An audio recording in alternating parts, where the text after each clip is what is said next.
Bonjour à tous, bienvenue dans notre toute nouvelle émission aux Marseillais qui parle évidemment de Marseille, de l'Olympique de Marseille, de la vie à Marseille et de ceux qui ont fait, qui feront et qui font partie de l'histoire de Marseille. Et pour cette première, il me fallait des grands monsieur. Et on va être servi puisque à ma gauche, Manuel Amoros. Bonjour Manuel. Bonjour à tous. Alors pour la présentation, je le frapperai parce que tu as un palmarès, comme on dit à Marseille, qui est long comme le roi. Mais va à l'essentiel, c'est pas grave. Non, mais c'est un honneur pour moi déjà pour cette émission et pour nous te recevoir. Et alors là, le grand l'insultagnant, Jimmy Musso, 37 ans, qui est né à l'Olympique de Marseille, qui est également de l'équipe de France sous l'ère de Laurent Blanc. Alain Musso. Merci de ton invitation. Je suis fier d'être là avec toi et avec mon ami Manu. Et on va essayer de refaire le monde. On va essayer de refaire le monde, Marseille, l'Olympique de Marseille. Alors, messieurs, donc Alain, tu interviens, on est entre amis, là, donc il n'y a pas de coach, tu interviens quand tu veux dans l'émission. Donc, Manuel, donc, premier invité, donc nous, on a eu la chance de faire dans d'autres médias des émissions ensemble, et c'est toujours un plaisir. Donc, tu es né à Nîmes, et tu as démarré donc, ta carrière à l'AS Monaco. Alors, j'ai démarré d'abord au Gallia Club Lunellois. Ah oui. Club amateur. J'ai eu beaucoup de chance, moi, quand j'ai démarré. Je ne sais pas si on avait expliqué comment j'avais été un peu détecté, parce qu'à l'époque, il n'y avait pas énormément de recruteurs de clubs qui sillonnaient la France entière. Et moi, j'avais été vu par Alberto Muro. Alberto Muro, c'était le seul recruteur de l'AS Monaco et il faisait presque tous les jours son périple à droite et à gauche. Et il était venu à Lunel voir un match de levée de rideau, parce que moi je jouais un cadre des premières années et il venait voir un match de levée de rideau qui était un minime. Et il y avait Montpellier contre une autre équipe, je crois contre Lunel, je crois aussi. Alors je le dis, pardon Manuel, de te couper pour les jeunes qui nous regardent. Aujourd'hui, les jeunes, c'est les U15 et les U17. Ah oui, pardon. Ouais. Ça a changé d'appellation. Ouais, mais bon, moi je me perds dans tout ça. Non, mais je me perds aussi, voilà. Je te rassure. Et donc il a été venu voir cette équipe de minimes et mes dirigeants l'ont reconnu. Je ne sais pas comment ils ont fait pour le reconnaître ou quoi que ce soit, parce que alors Alberto Muro, c'était quand même un joueur de football, un Argentin qui avait joué à Sochaux et à Monaco, qui était un super joueur. Et mes dirigeants l'ont reconnu. Et mes dirigeants lui demandaient de rester pour voir le match suivant qui était le mien. Et lui, Alberto, il ne voulait pas rester parce qu'il avait son train à prendre pour rentrer sur Monaco. Donc à l'époque, en 77, je peux te dire que pour aller de Lunel jusqu'à Monaco, il te fallait entre 6, 7 heures, voire 8 heures. Quoi, hein, parce qu'il y avait Lunel, Marseille, Monaco, Nice, pardon, et après Nice-Monaco. Donc ça faisait beaucoup de temps. Et ils l'ont persuadé qu'il reste, et il est resté. Il est resté, il a vu le match que j'ai fait, j'avais été bon. Et il est venu me voir à la fin du match, il m'a dit, écoute, est-ce que tu veux venir faire un essai en février 1977. Donc je me suis retrouvé en février 1977 faire un essai à l'AS Monaco.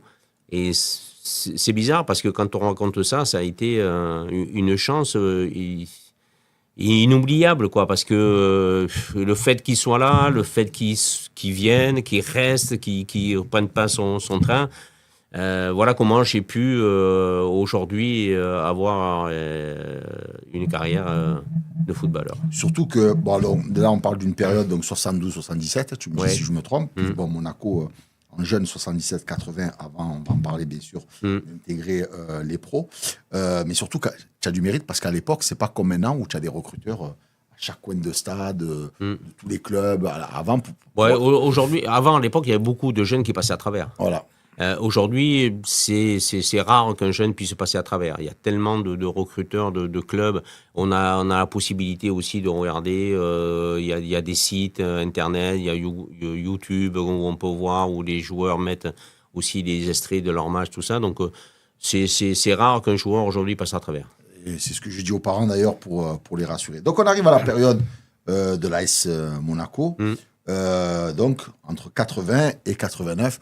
Où on va faire la transition directement, cette fameuse finale de Coupe de France contre l'Olympique de Marseille, qui est, à mes yeux, sans chauvinisme, peut-être la plus belle finale de Coupe de France. Je pense, ouais. Avec toi, tu étais rang monégasque avec Marcel Dib. Côté marseillais, il y avait... Enfin, des côtés monégasques qui sont venus après à l'OM, il y avait toi et Marcel. Et Marcel avec la fameuse bise de Papin À Mitterrand. À Mitterrand, Raconte-nous à l'époque, cette finale de Oh, Coupe de France. déjà Marseille avait été champion de France une semaine ou deux avant, pardon. Et nous, on était confiants parce qu'on s'est dit, tiens, ils vont être dans la joie d'être champions. Ça faisait longtemps qu'ils n'avaient pas été champions. Ils avaient fait une partie de championnat pas terrible non plus. Ils avaient récupéré énormément de points après. On était peut-être, nous, plus confiants qu'eux. Après, un match reste un match. Il fallait le jouer. Jean-Pierre nous a mis 3 buts, surtout 2 buts assez rapidement. Parce qu'on n'a pas très bien joué dans la partie défensive, collective, et ça s'est pas bien passé. Mais bon, c'est des souvenirs aujourd'hui qui sont extraordinaires, parce que quand on fait une Coupe de France et qu'on voit qu'il y a 4-3, un match où on aurait pu revenir, mais ils auraient aussi pu en marquer quelques-uns supplémentaires.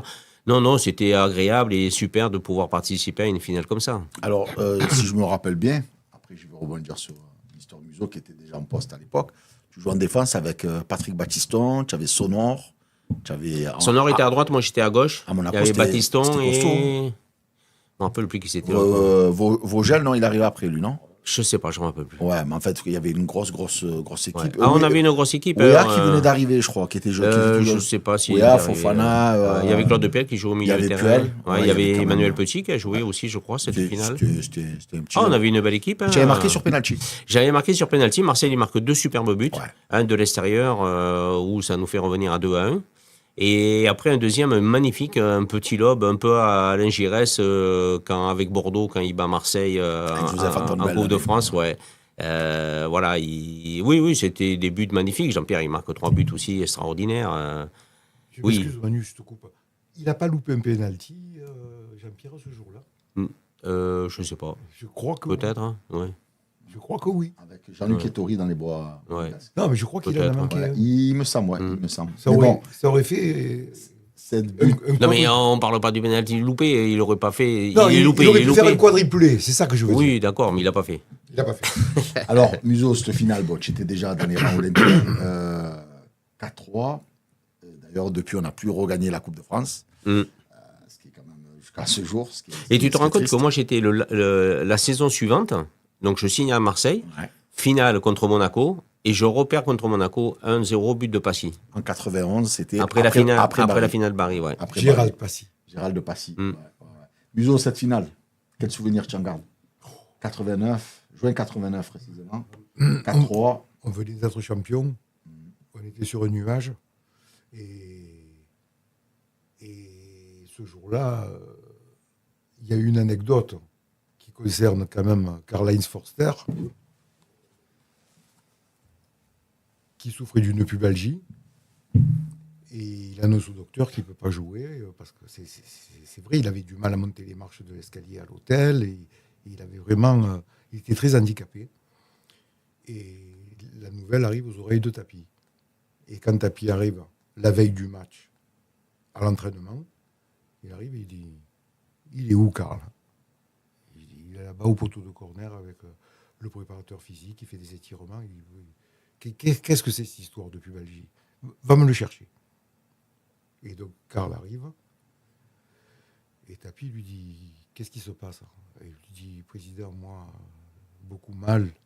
Moi, pas pouvoir jouer demain, trop mal. » Et il lui dit « Toi, tu as mal, hein.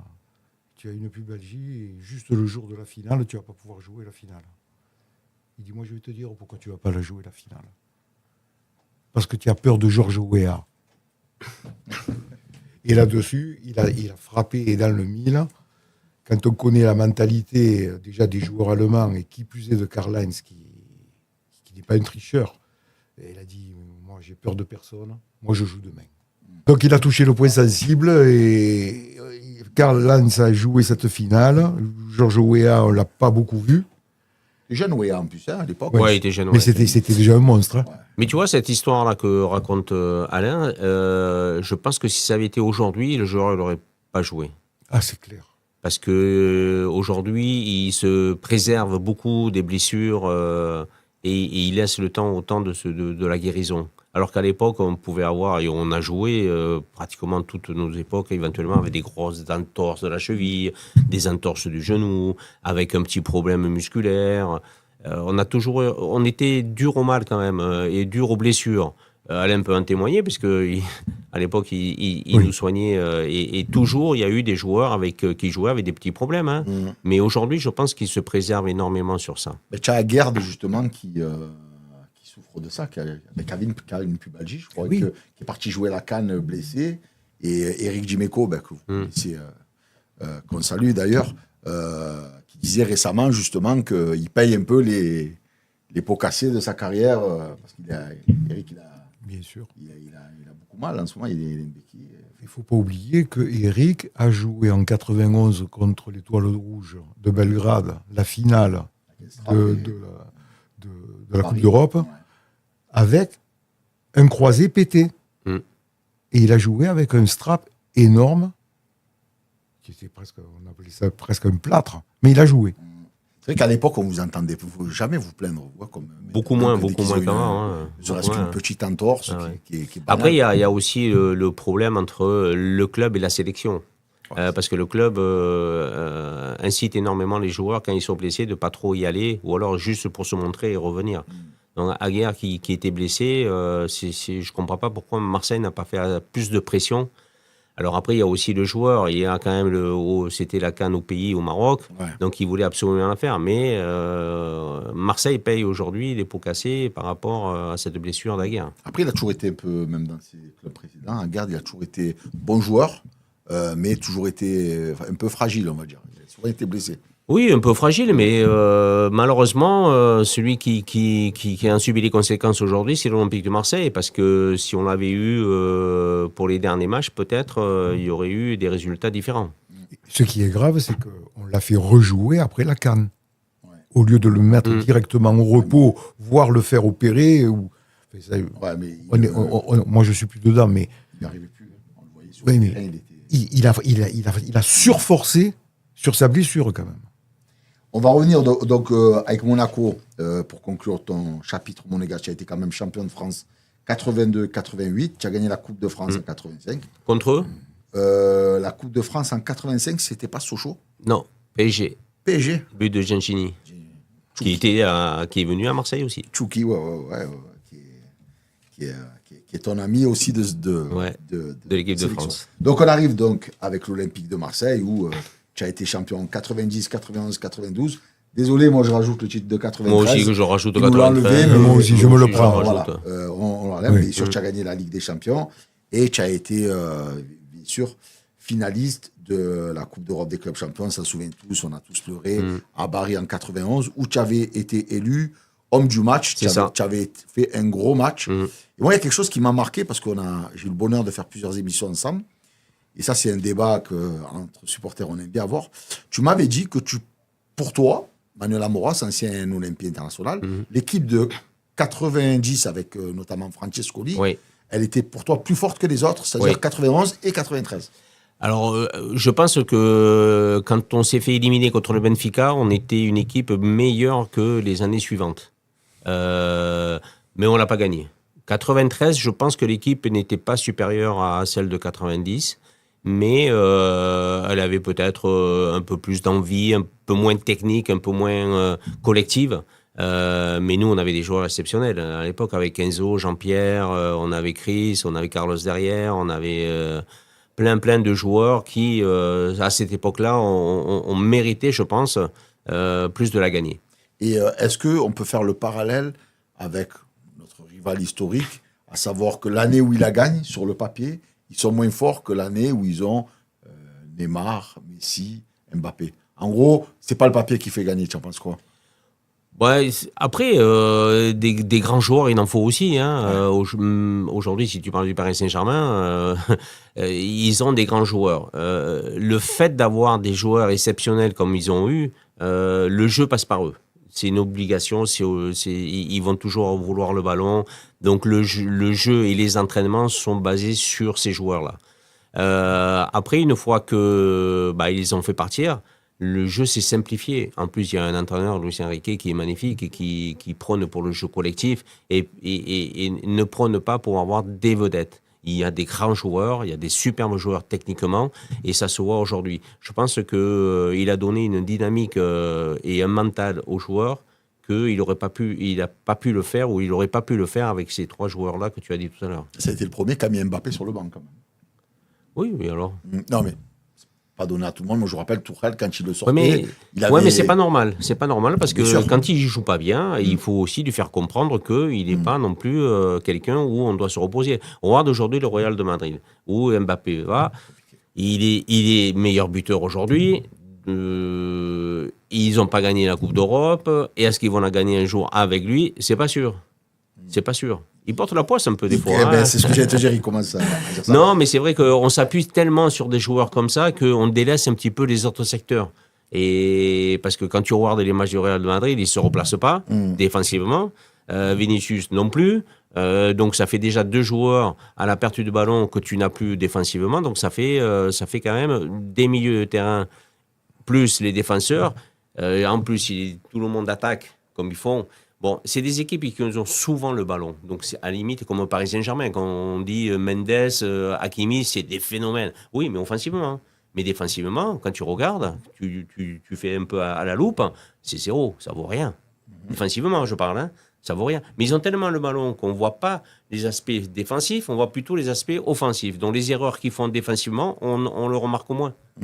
Et d'ailleurs, avant de donner la parole à Museau par rapport à cette époque-là, toi qui as été un arrière latéral de métier qui jouait aussi bien à droite qu'à gauche. Oui. Comment tu juges? J'ai commencé à gauche d'ailleurs, Monaco. Tu as commencé à gauche, exact. Comment tu juges l'évolution de ton poste de prédilection?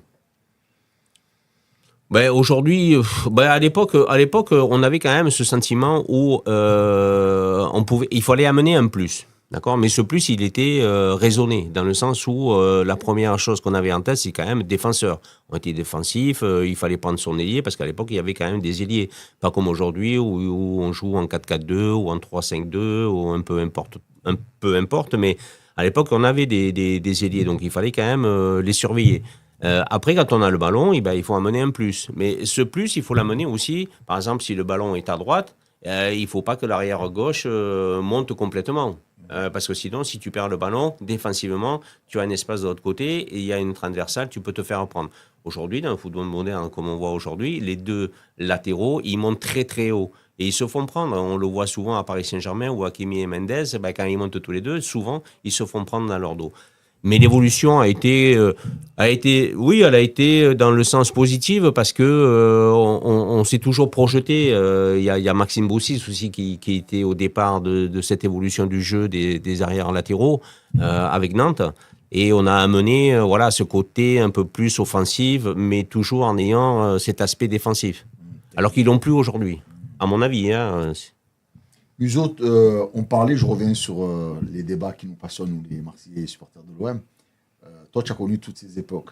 Entre l'équipe de Manu de 90 et l'équipe de Manu de 91, je rappelle, 91, c'est Barry, 90, c'est la Menvata Benfica, on ne va pas en parler parce que c'est mauvais souvenir.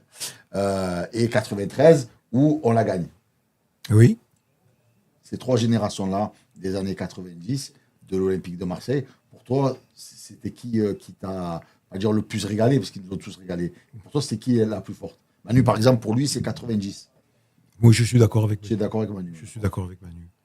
Mais ce qui est intéressant, c'est qu'il nous explique un petit peu le début en 88 où il est arrivé, que Gérard Gilly est arrivé et que l'équipe s'est complètement faite à travers Bernard Tapie qui a fait confiance à Gérard Gilly, qui était entraîneur du centre de formation. Et il y avait plein de jeunes qui l'a propulsé après, pendant cette année-là, et que ça marchait pas bien.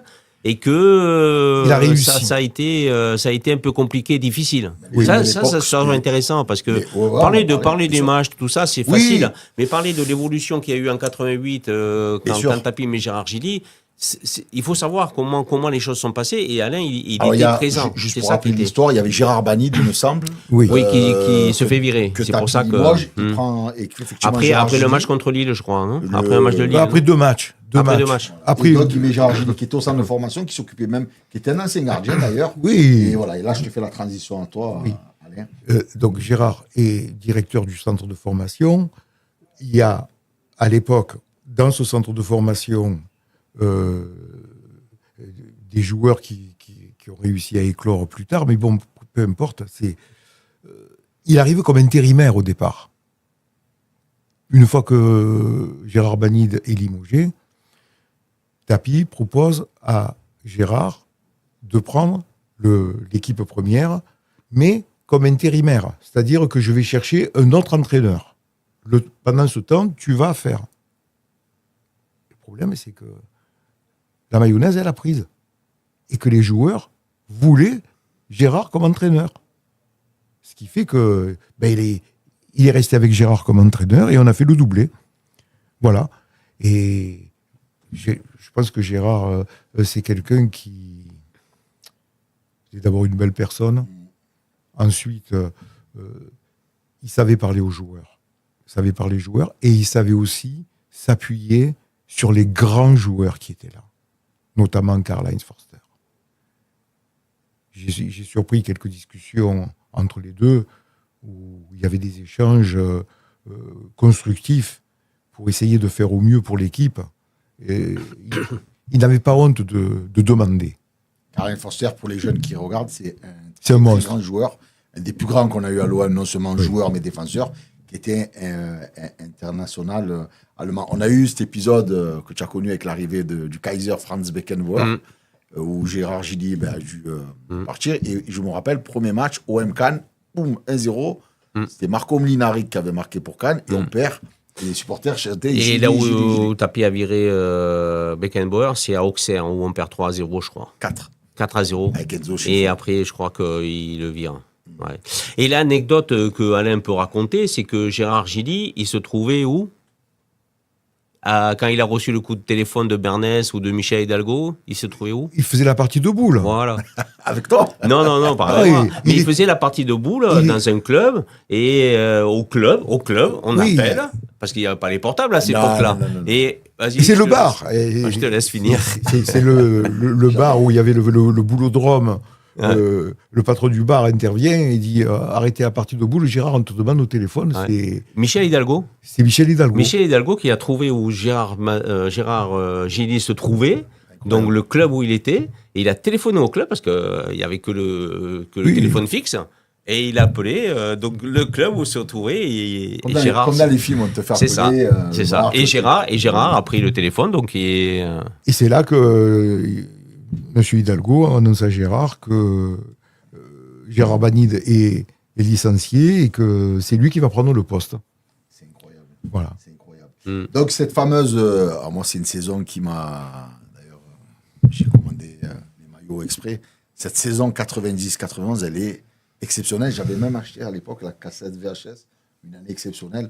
Parce qu'on s'était régalé. Il faut rappeler quand même que dans cette équipe, il y avait. Même le banc, il était exceptionnel. Quand tu vois que, par exemple, à Bari, tu as Cantona qui joue pas, tu as Tigana qui est remplaçant. Alors, il y a le fameux débat. Dragan Stojkovic. Alors, ça, c'est le vieux serpent de mer, on va dire. Est-ce que Pixie aurait dû démarrer selon vous? non, mais là, l'erreur, c'est pas l'entraîneur, c'est Bernard Tapie qui fait, parce que c'est Bernard Tapie qui a toujours fait les équipes.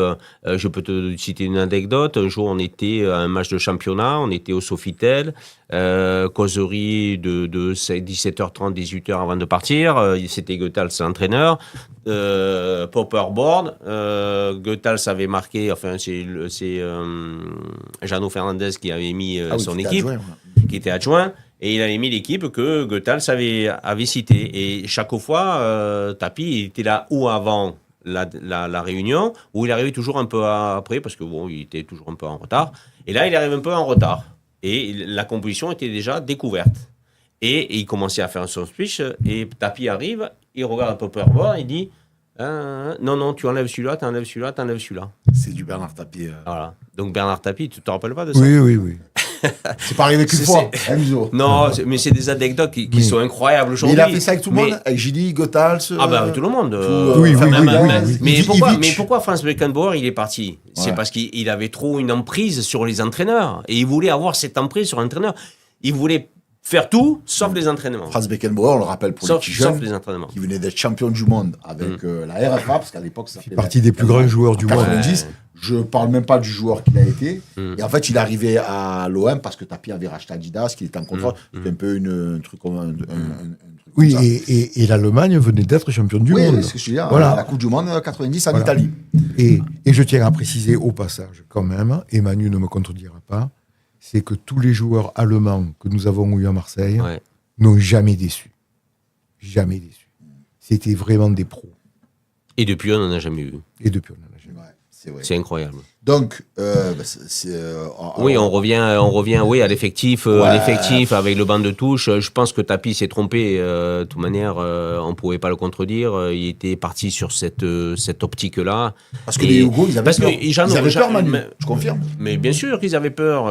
Et quand ils ont vu qu'il y avait Tigana sur le banc et Toshkovic sur le banc, ils se sont dit, mais ça y est, on va peut-être pas perdre et on va peut-être gagner. C'est ce qui est arrivé.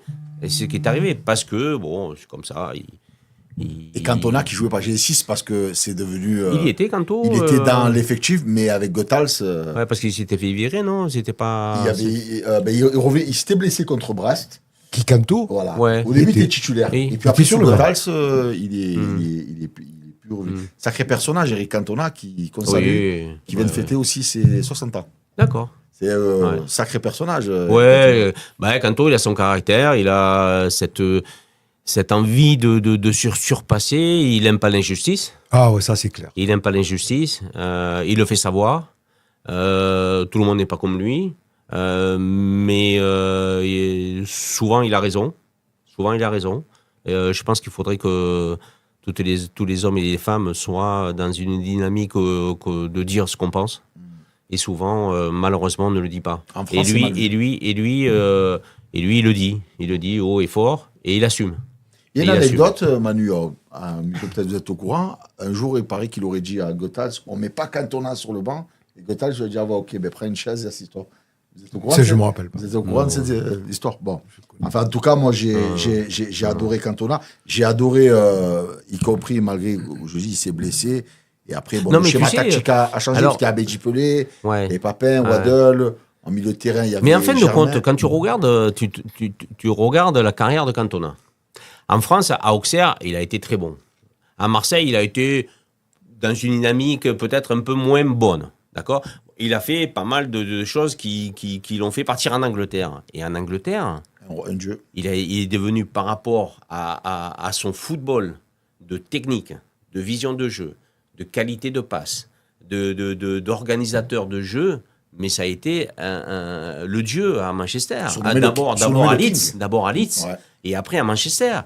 Mais je veux dire par là que, quelque part, ces frasques qu'il a fait en France, ça lui a servi pour partir en Angleterre et devenir ce qu'il est devenu en Oui, Angleterre. parce que je me souviens, en fait, il avait été, après l'OM, il avait été à Nîmes. Oui.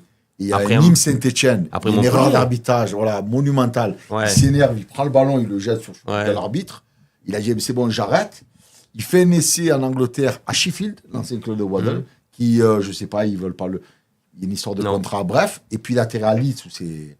Après Leeds, Manchester, et Ouais. c'est devenu le King. Quand il a arrêté sa carrière, la bourse, elle a chuté en Angleterre. C'est quand même incroyable. Une petite précision quand même. Il a réussi, et c'est le seul joueur français qui a réussi à faire chanter la Marseillaise à des Anglais quand même. Hein, Manu, c'est vrai. Contentieux, ouais. À Old Trafford. C'était un dieu vivant. Non, mais c'est comme une on voit belle des personne, hein, c'est une belle personne. Voilà. Très belle bah personne. oui. Quelqu'un franc du collier, je l'ai franc du rencontré, collier. dernièrement, grâce à son frère Jean-Marie, que je remercie et que j'embrasse. Et là, je l'ai vu dernièrement, dans une anecdote, il lui reparle. Il dit, tu sais, quand il se bat avec le supporter, et j'ai vu une vidéo là qui est récente, il est au Festival de Cannes. Et il dit, moi, je voulais pas parler à la presse. Et l'avocat du club, il dit, il faut que tu parles. Il dit, je parle. Donc il vient, il sort sa phrase, Les sardines. quand les mouettes suivent les chalutiers. Mais ils ont, et tu es mort de rire, parce qu'il raconte, il explique, mais pendant une semaine, tous les médias anglais, ils cherchaient, mais pourquoi il a dit ça? Mais il a dit, moi, je dis ça, comme j'aurais dit. Voilà, c'est du Canto. Moi, c'était mon idole, enfin, une de mes idoles, parce que j'en avais beaucoup. Et cette époque, ça restera. Moi, je suis content, je le dis aux jeunes de maintenant, qui malheureusement. Voilà, quoi. On est passé de Amoros à Balerdi. Je leur dis, nous, on l'a connu vraiment. Non, mais... J'ai pas connu Scoblar Manusson parce que je n'étais pas né, mais j'ai connu cette génération-là où il y avait des Amoros, des Foster, des Moser, des Boli, des Jiméco. Mais tu sais, dans les clubs, on raconte plus l'histoire dans les centres de formation. La vrai. preuve, il en est où Ali Lozic de Nantes a pris 2 ou 3 joueurs, il lui a dit, mais vous savez combien de fois Nantes a été champion?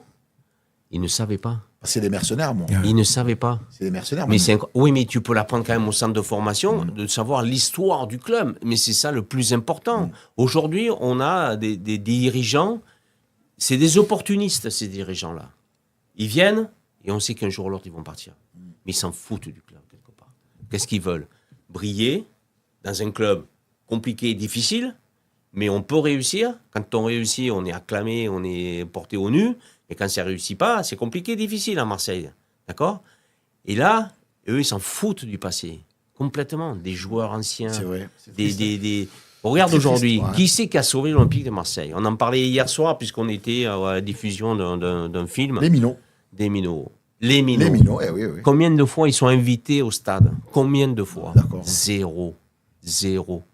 Tu trouves ça normal? Non, mais moi, je l'ai toujours dit. Et Tu force trouves aux ça Minots, normal? Jean-Charles de Bono. Mais et Francini, Marcel de Falco, Francini, Pascal, Caminici, et Floss, Michel Floss. Et tout. Grand Sarr. Grand Sarr. Ouais. Et on va pas Ils sont combien de fois invités Marc au stade de Lévy. Vélodrome? Jamais. Tu trouves ça normal, toi? Alors, c'est sûr que le passé, ouais, on est des vieux rabachois, on est derrière. Non, partie de le l'histoire. passé, ça fait partie de l'histoire du club. Je suis Mais tu désolé. regardes en Allemagne, tu vois toujours les Rummenigge, les Uli Hoeneß dans la tribune. Ils sont là. Ils font partie intégrante du Bayern. Mais c'est là que tu vois qu'on est en France, on a un problème avec la culture foot. Et moi, je suis entièrement d'accord avec toi, Manuel. Ce que tu dis, quelqu'un comme toi, je veux dire, tu arrives au stade, pas parce que tu es là. Tu sais ce que je pense de toi. On doit lui dérouler le tapis rouge, pareil. Des fois, Mais il faut qu'on pleure pour avoir des places. c'est pas normal. Mais non, c'est pas normal. Il faut qu'on C'est pleure pas pour avoir normal. des places. Voilà, tu as des gens qui S'ils peuvent nous mettre au placard, ils nous mettent au placard. Mais c'est- parce que c'est des opportunistes, ces gens-là. Regarde combien de fois il y a des présidents délégués qui sont rémunérés. Ah, il faut arrêter avec les présidents délégués. Tu as un président, c'est lui qui s'occupe du club. Je suis désolé. Alors, C'est comme ça. On va faire la transition Ouais. avec les Omar. problèmes de maintenant, parce que l'air de rien, j'aimerais parler avec vous des autres sujets. Oui, Muso, dis-moi. Une petite anecdote Vas-y, je justement t'en prie. à propos du passé. Je suis dans la salle de soins et il y a 3 jeunes du centre de formation qui s'entraînent avec les pros. Donc, je suis avec un et j'ai dit, tiens, on va faire un... Parce qu'on parlait du football, j'ai dit, mais les gars, petite interrogation orale. Date de la victoire de l'Olympique de Marseille en Coupe d'Europe. Ne me dis pas que ça savait pas. Ils ne savaient pas, Ah non, là, c'est grave. je te jure. Bon, pour moi, motif de renvoi. Il dit alors, faut te écoutez, lourd. maintenant, ancrez-vous ça dans la tête, 26 mai 93. N'oubliez jamais cette date. D'ailleurs, ça fait 33 ans depuis. Voilà. Ça fait Voilà. 33 ans, vous imaginez. Alors, on va enchaîner parce que malheureusement, quand on reçoit Manuel Amoros et Alain Soutanier, on peut faire des émissions de 10 heures, mais bon, on n'a pas le temps. On va parler de l'OM actuel. Alors, je voulais avoir vos avis. Bon, Alain, on a la chance de faire des émissions, souvent on en a fait une il n'y a pas longtemps, sur BFM Marseille. Manuel, je voulais avoir ton avis sur cette saison, sur tout ce qu'il y a eu, Benassia, Longoria, toute cette gestion de Zerbi. Pourquoi ça marche pas? Bon, il faut leur demander aux dirigeants pourquoi ça ne marche pas. Mais moi, c'est ton avis. Moi, j'aimerais bien avoir ton avis d'ancien. Moi, je pense que international, le problème qui est arrivé, c'est à français, Rennes. ouais. C'est à Rennes. Je crois que c'est le premier match Première de championnat. Où ils virent, où il y a soi-disant une bagarre ou d'une ampleur extraordinaire que mais ils sont pas sortis, ils avaient rien. Rabiot, héros. Rabiot et Rove, je crois. Non, ça. c'est ça. Rowe, Tout à fait. Rowe. Jonathan Rowe, Rowe, ouais. Oui. Et on n'a jamais su l'histoire. On n'a jamais su le fin de l'histoire. Pourquoi ils ne nous racontent pas ce qui s'est passé réellement? Je sais pas, moi, quand deux mecs se battent, ils se donnent soi-disant des coups de poing ou des coups de tête ou des machins, où tu saignes quelque part. Ça arrivait les castagnes à ton époque. Mais Mais ça de arrivait. tout le temps. Mais Dimeco tout a le dit temps. qu'il s'est battu avec Boli dans le bus. Mais il tout a le allumé temps. tout le Mais tout le temps. temps. C'est Dimeco qui l'a Et dit. dis-moi, Mm. ils se sont soi-disant bagarrés. Mm. Tu sais bien que le staff technique, ils sont 15. Ouais. Ils sont tous dans le vestiaire. Il y a les kinés, les médecins et les gens de la sécurité. Ils vont pas les séparer. Ils les laissent se battre. Mais au Real, tu as Valverde qui s'est battu avec Chouamini. avec Chouamini. Florentino Pérez, il a viré ni l'un ni l'autre. Non, mais il leur a donné 500 000 euros d'amende. Ben ouais, mais ça, tu peux, les amendes, ça me Mais dérange pas. pourquoi moi. tu donnes pas 500 000 euros d'amende et tu offres à des associations de Marseille, à plusieurs associations. C'était une excuse, tu penses, pour le. Virer Rabiot. Ouais. Putain, mais avec la saison qu'il a faite. Ah, mais moi, je suis et d'accord. c'est lui Si qui tu as t'a la Ligue des amené Champions, c'est à grâce à lui, À hein. la Mais c'est Coupe une d'Europe. grosse chose. C'est lui qui t'a amené à la Coupe d'Europe. Parce que c'est incompréhensible, en fait, sur le. Mais alors, pourquoi il ne nous explique pas réellement ce qui s'est passé? Pourquoi il ne nous explique pas? Aujourd'hui, Benassia ne nous explique pas pourquoi. Et Longoria non plus. Et Donc, le président non plus. Pourquoi? Ensuite, Pourquoi? on a. Après, je pense que les joueurs ont été marqués par cet épisode-là. Parce que Rabiot, je pense que avec son aura, son football, ce qu'il a porté, d'être international, ça a fait beaucoup quand même. C'était le taulier. Ça a fait, Il est ouais. devenu le taulier. Puis Milan, ils sont Et puis contents tu vois, d'avoir Benjamin Pavard qui est arrivé, parce que c'est Rabiot qui l'a fait venir. Et si Rabiot il reste, hein, je pense que Pavard ne fait pas une saison catastrophique comme il a fait. Je pense. Après, je peux me tromper. Mais ça a été une année indigne de l'Olympique de Marseille. Museau. Bon, même si nous. Mais je suis totalement d'accord avec Manu. Tout est parti de là pour moi. Ça a été un point de départ. C'était un point de départ. Bon, ensuite, on a fait quand même une première moitié de saison très correcte, très correcte. Et puis, il y a eu ce trophée des champions, après la trêve, contre Paris, où T'as failli gagner. on doit gagner ce match, Ouais, c'est dingue. Hein. et on le perd. Et on le perd. Pourquoi ? Match aller, tu gagnes Paris quand même. Hein. On a tendance à l'oublier, mais. Ouais. Ouais, enfin, c'est un championnat. Il y a un problème de concentration dans cette équipe, et je l'ai dit plusieurs fois, je me demande quand même, quand je vois la suite après, ça a été la chute après cette défaite contre Paris en Trophée des Champions, d'accord ? Il y a eu une chute. Le 5-0, il te fait mal. Ouais. Oui. Je me demande, je ne sais pas ce qu'en pense Manu,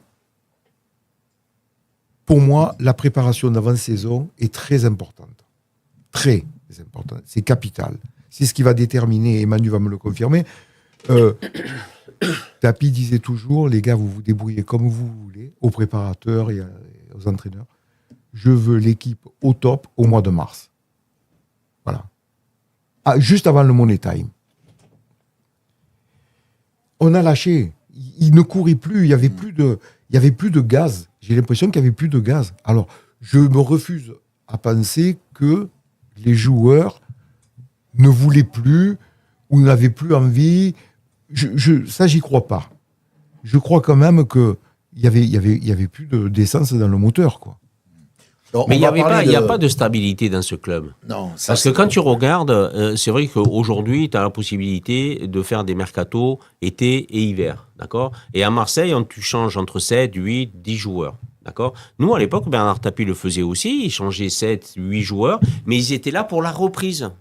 Alors qu'aujourd'hui, ils ne sont pas là pour la reprise. Donc, il y en a qui commencent à la reprise, il y en a qui commencent 10 jours après, il y en a qui commencent 15 jours après, il y en a qui commencent 3 semaines après, il y en a qui commencent juste en début du championnat. Tu ne peux pas te préparer, comme il disait Alain, il te faut une préparation pour pouvoir tenir toute une saison.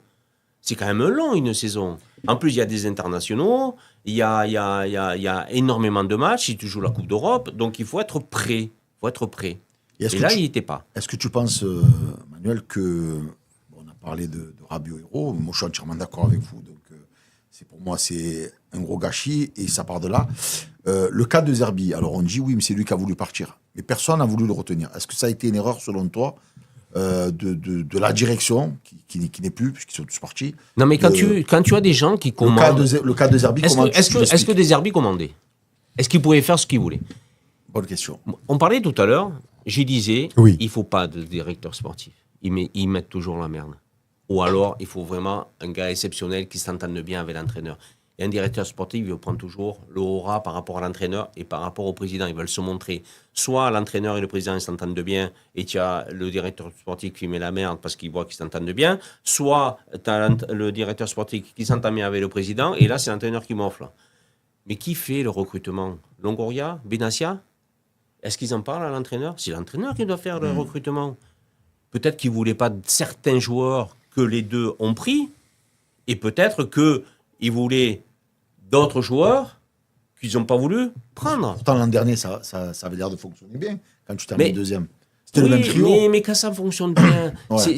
quand ça fonctionne bien, tu vois moins les petits problèmes, les petits soucis qu'il y a en interne. Mais c'est normal. Donc, c'est normal. Toi, De Zerbi, comment tu penses qu'il aurait fallu gérer, en sachant qu'on le sait, les 5 on comprend contre Paris, ils l'ont forcé à partir. Les personnes l'ont retenu. Écoute-moi, d'abord, c'est la stabilité d'un club. La stabilité d'un club, tu as une équipe, tu fais un projet sur 3 ou 4 ans, on voit. Et tu changes que 2-3 joueurs par mercato ou par saison.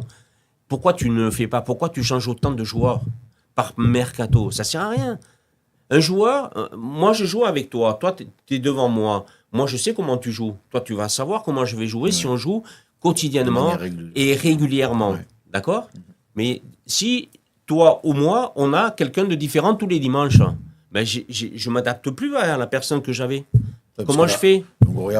Au niveau des transferts, c'est allé quoi. Je veux dire, il y en a eu. Quand tu vois tous les transferts qu'ils ont fait, je sais pas, je crois qu'ils ont fait je sais pas combien de transferts en espace de peu de temps. Mais c'est énorme, c'est énorme. Est-ce que l'entraîneur voulait autant de joueurs? Parce qu'on a quand même, en tribune, sur le papier, on a quand même une belle équipe. C'est ça on a une belle équipe. Ça tenait la route. Mais elle tenait la route. Oui. Mais avec ces problèmes-là externes, ben, dans le groupe, en interne, ça a explosé. Comment tu penses que le cas de Zerbi, il aurait fallu faire? Est-ce qu'ils auraient dû faire comme Macourt a fait avec Benassia, s'il te plaît, reste, on a besoin? Parce que là, bon, comme je le dis, il est parti de lui-même, mais bon, on n'a rien fait pour le retenir. Tu as raison de dire ça, on n'a rien fait pour le retenir. C'est ce que j'ai Mais qu'est-ce qui s'est passé? Est-ce qu'on sait qu'est-ce qui s'est passé entre Benassia, Macourt, Longoria et De Zerbi? Est-ce qu'on sait quelque chose? On ne sait rien. Apparemment des grosses tensions entre Benassia et Longoria. Alors j'ai lu, je ne sais pas si c'est vrai, qu'il y a même des gens qui allaient espionner les séances, les joueurs, fait des trucs à la recherche de top. Maintenant ils disent même que c'est Abardonado la top. Enfin, ça part dans tous les sens. Après, il faut trouver évidemment. Il faut trouver quelqu'un qui dit ça. Voilà. Mais il paraît que Longoria, il a pété un plomb, et Benassia aussi, qu'ils ont dit, tous les gens qui sont d'un côté, on va les mettre de l'autre côté. C'est-à-dire tous qui sont au niveau du côté administratif, d'accord? Oui. On va les enlever de là, on va les mettre sur Marseille, à la rue Prado, je crois.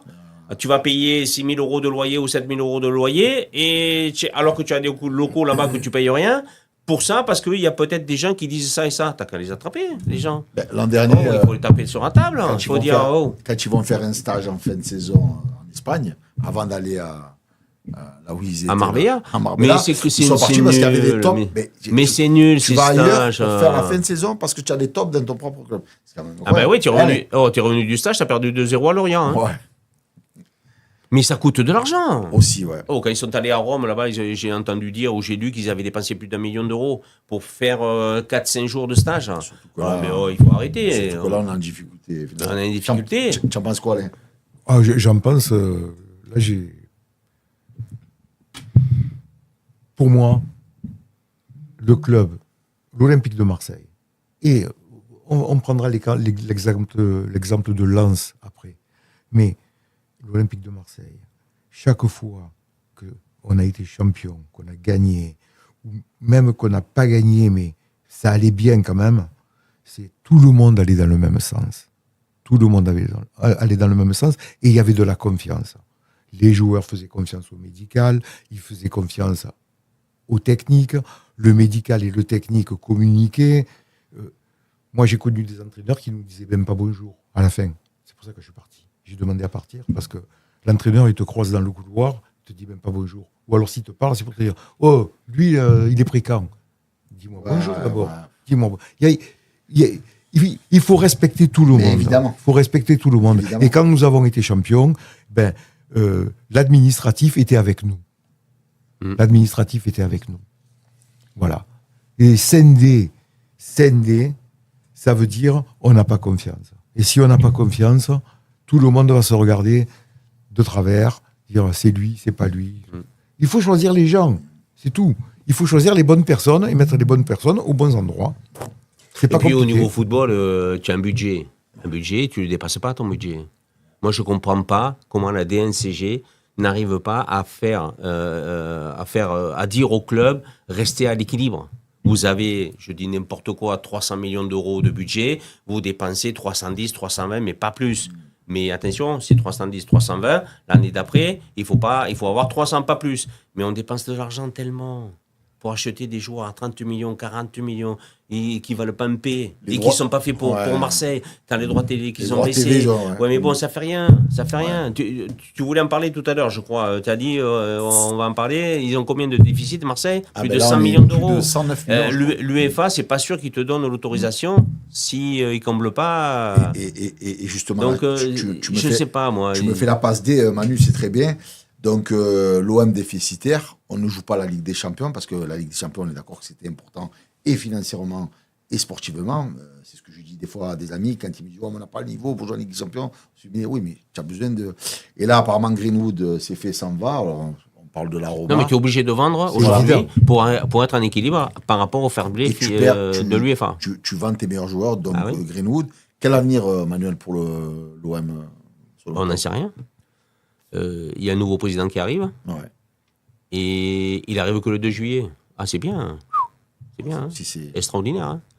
Et je pense que le travail, il commence aujourd'hui. Hein. Dès le dernier match de la saison, il commence le travail. Il aurait dû commencer bien avant déjà.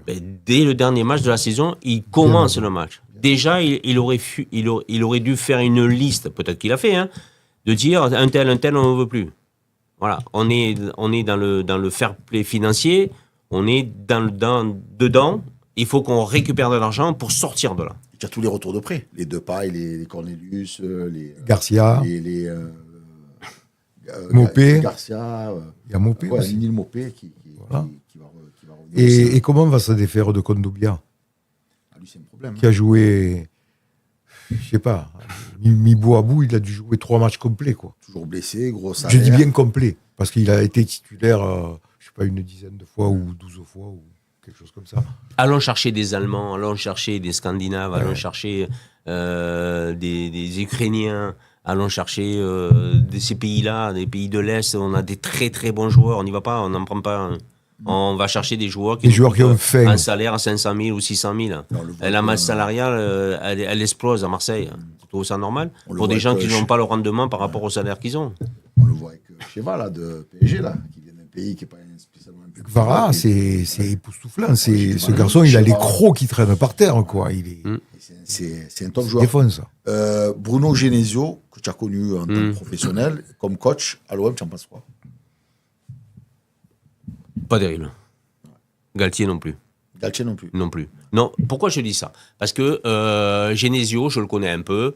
Je pense que pour être à Marseille, il faut quand même un entraîneur déjà d'expérience. Même s'il a de l'expérience de l'entraîner, il faut qu'il soit costaud. Marseille... Rennes, c'est pas l'OM. Rennes, c'est pas l'OM. Lille, c'est pas l'OM. Là où il a entraîné en Chine, je crois, ou en Chine, je crois qu'il a été. C'est pas l'OM. L'OM, il faut être très solide, moralement, mentalement, dans les bons moments, comme surtout dans les mauvais moments, parce que dans une saison, tu risques d'en avoir des mauvais moments. Et Galtier, on nous dit, ouais, mais c'est un enfant du pays, il est là, il connaît l'environnement, il connaît tout ça. Non, ça fait 50 ans qu'il est parti. Hein. Ça fait 50 ans qu'il est parti. Il n'est pas au club, hein. Il n'a jamais été au club, hein, à part quand il a joué. Hein. Mais après, il n'a pas été là. Il a été adjoint de Perrin. Oui. Voilà. Adjoint, c'est pas être premier. On est d'accord. L'environnement. Adjoint de Perrin à Lyon. Non, à Marseille aussi, rappelle-toi. Si, il était adjoint à l'époque. Oui. Bon, l'environnement. Bon, il n'a pas été coach principal, ça. Mais l'environnement, il a complètement changé quand même aujourd'hui. C'est hein. pas la même chose. L'environnement, il a complètement changé, hein. Complètement. Donc moi, je mets un haut là-dessus. Tu sais qui je verrai moi comme entraîneur? Je vais te poser la question. Voilà. Tu vas rigoler, hein. Tu vas rigoler, hein. Ali Lozic, l'entraîneur de Nantes. Ah non, moi j'aime bien. Ce qu'il a fait avec l'Algérie en sélection. Mais tu as vu ce qu'il a fait le dernier match? Oui. Devant les supporters? Ouais. Bah, il n'a pas peur. Excuse-moi du terme, mais les couilles qu'il a eues. Et lui, il est capable de dire au président, vous, c'est là-haut, hein. Moi, c'est le terrain. Hein. Il y a juste son âge, le problème, Manu. 73 ans, ça va, il est encore jeune. Il a fait malaise. Tu as vu avec les joueurs moyens qu'il avait, le match qu'il nous a fait contre Marseille? Tu as vu ça? 3-0. Si on n'en prend pas 6, Je ne sais pas comment ils ont fait pour pas en prendre 6. Hein. Ils ont été maladroits devant le D'ailleurs, but. tu hein. penses en parlant de ce match. Mais tu vois, moi, je le mettrais. Tu lui signes un an Ouais. pour remettre tout ça. Un joueur qui va dire ah ouais, mais moi, j'ai mal au là. Ouais, t'as mal là. Moi, quand j'avais mal là, parce que c'est un joueur de football, c'était un super joueur. Il a joué à Nantes. C'était un super joueur.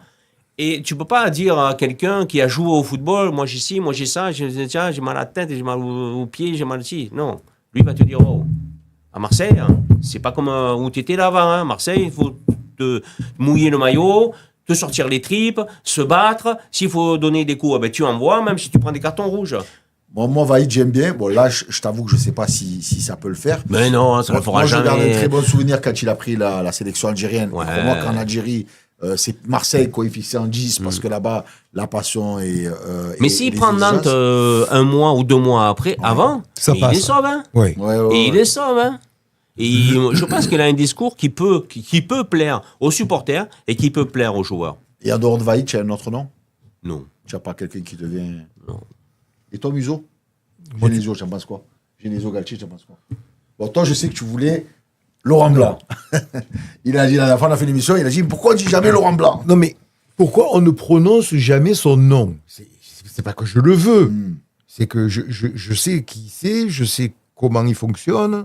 Ils l'ont carré à Lyon, on est d'accord? Oui, oui. Je sais que toi, ça, Et Laurent Blanc, on est à table, et le téléphone qui sonne, c'est le Graët, je réponds pas. Pourquoi tu réponds pas? Parce qu'il va vouloir savoir la composition de l'équipe, et c'est pas son problème. Il a raison. Voilà.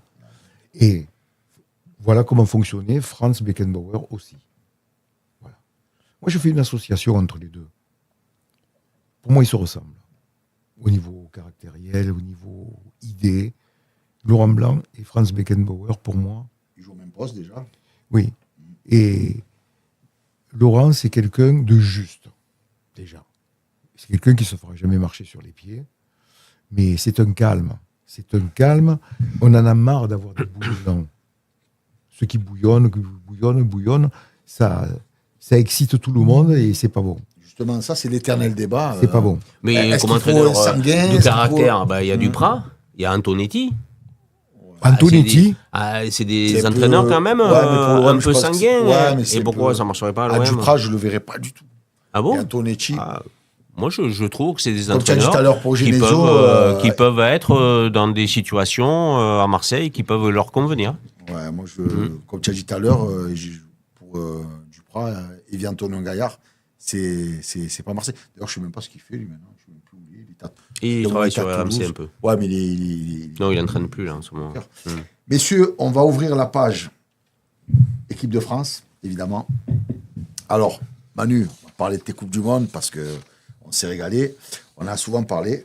Donc, je rappelle voilà, que tu avais été élu meilleur joueur français de l'année par France Football en 86, meilleur jeune joueur de la Coupe du Monde en 82.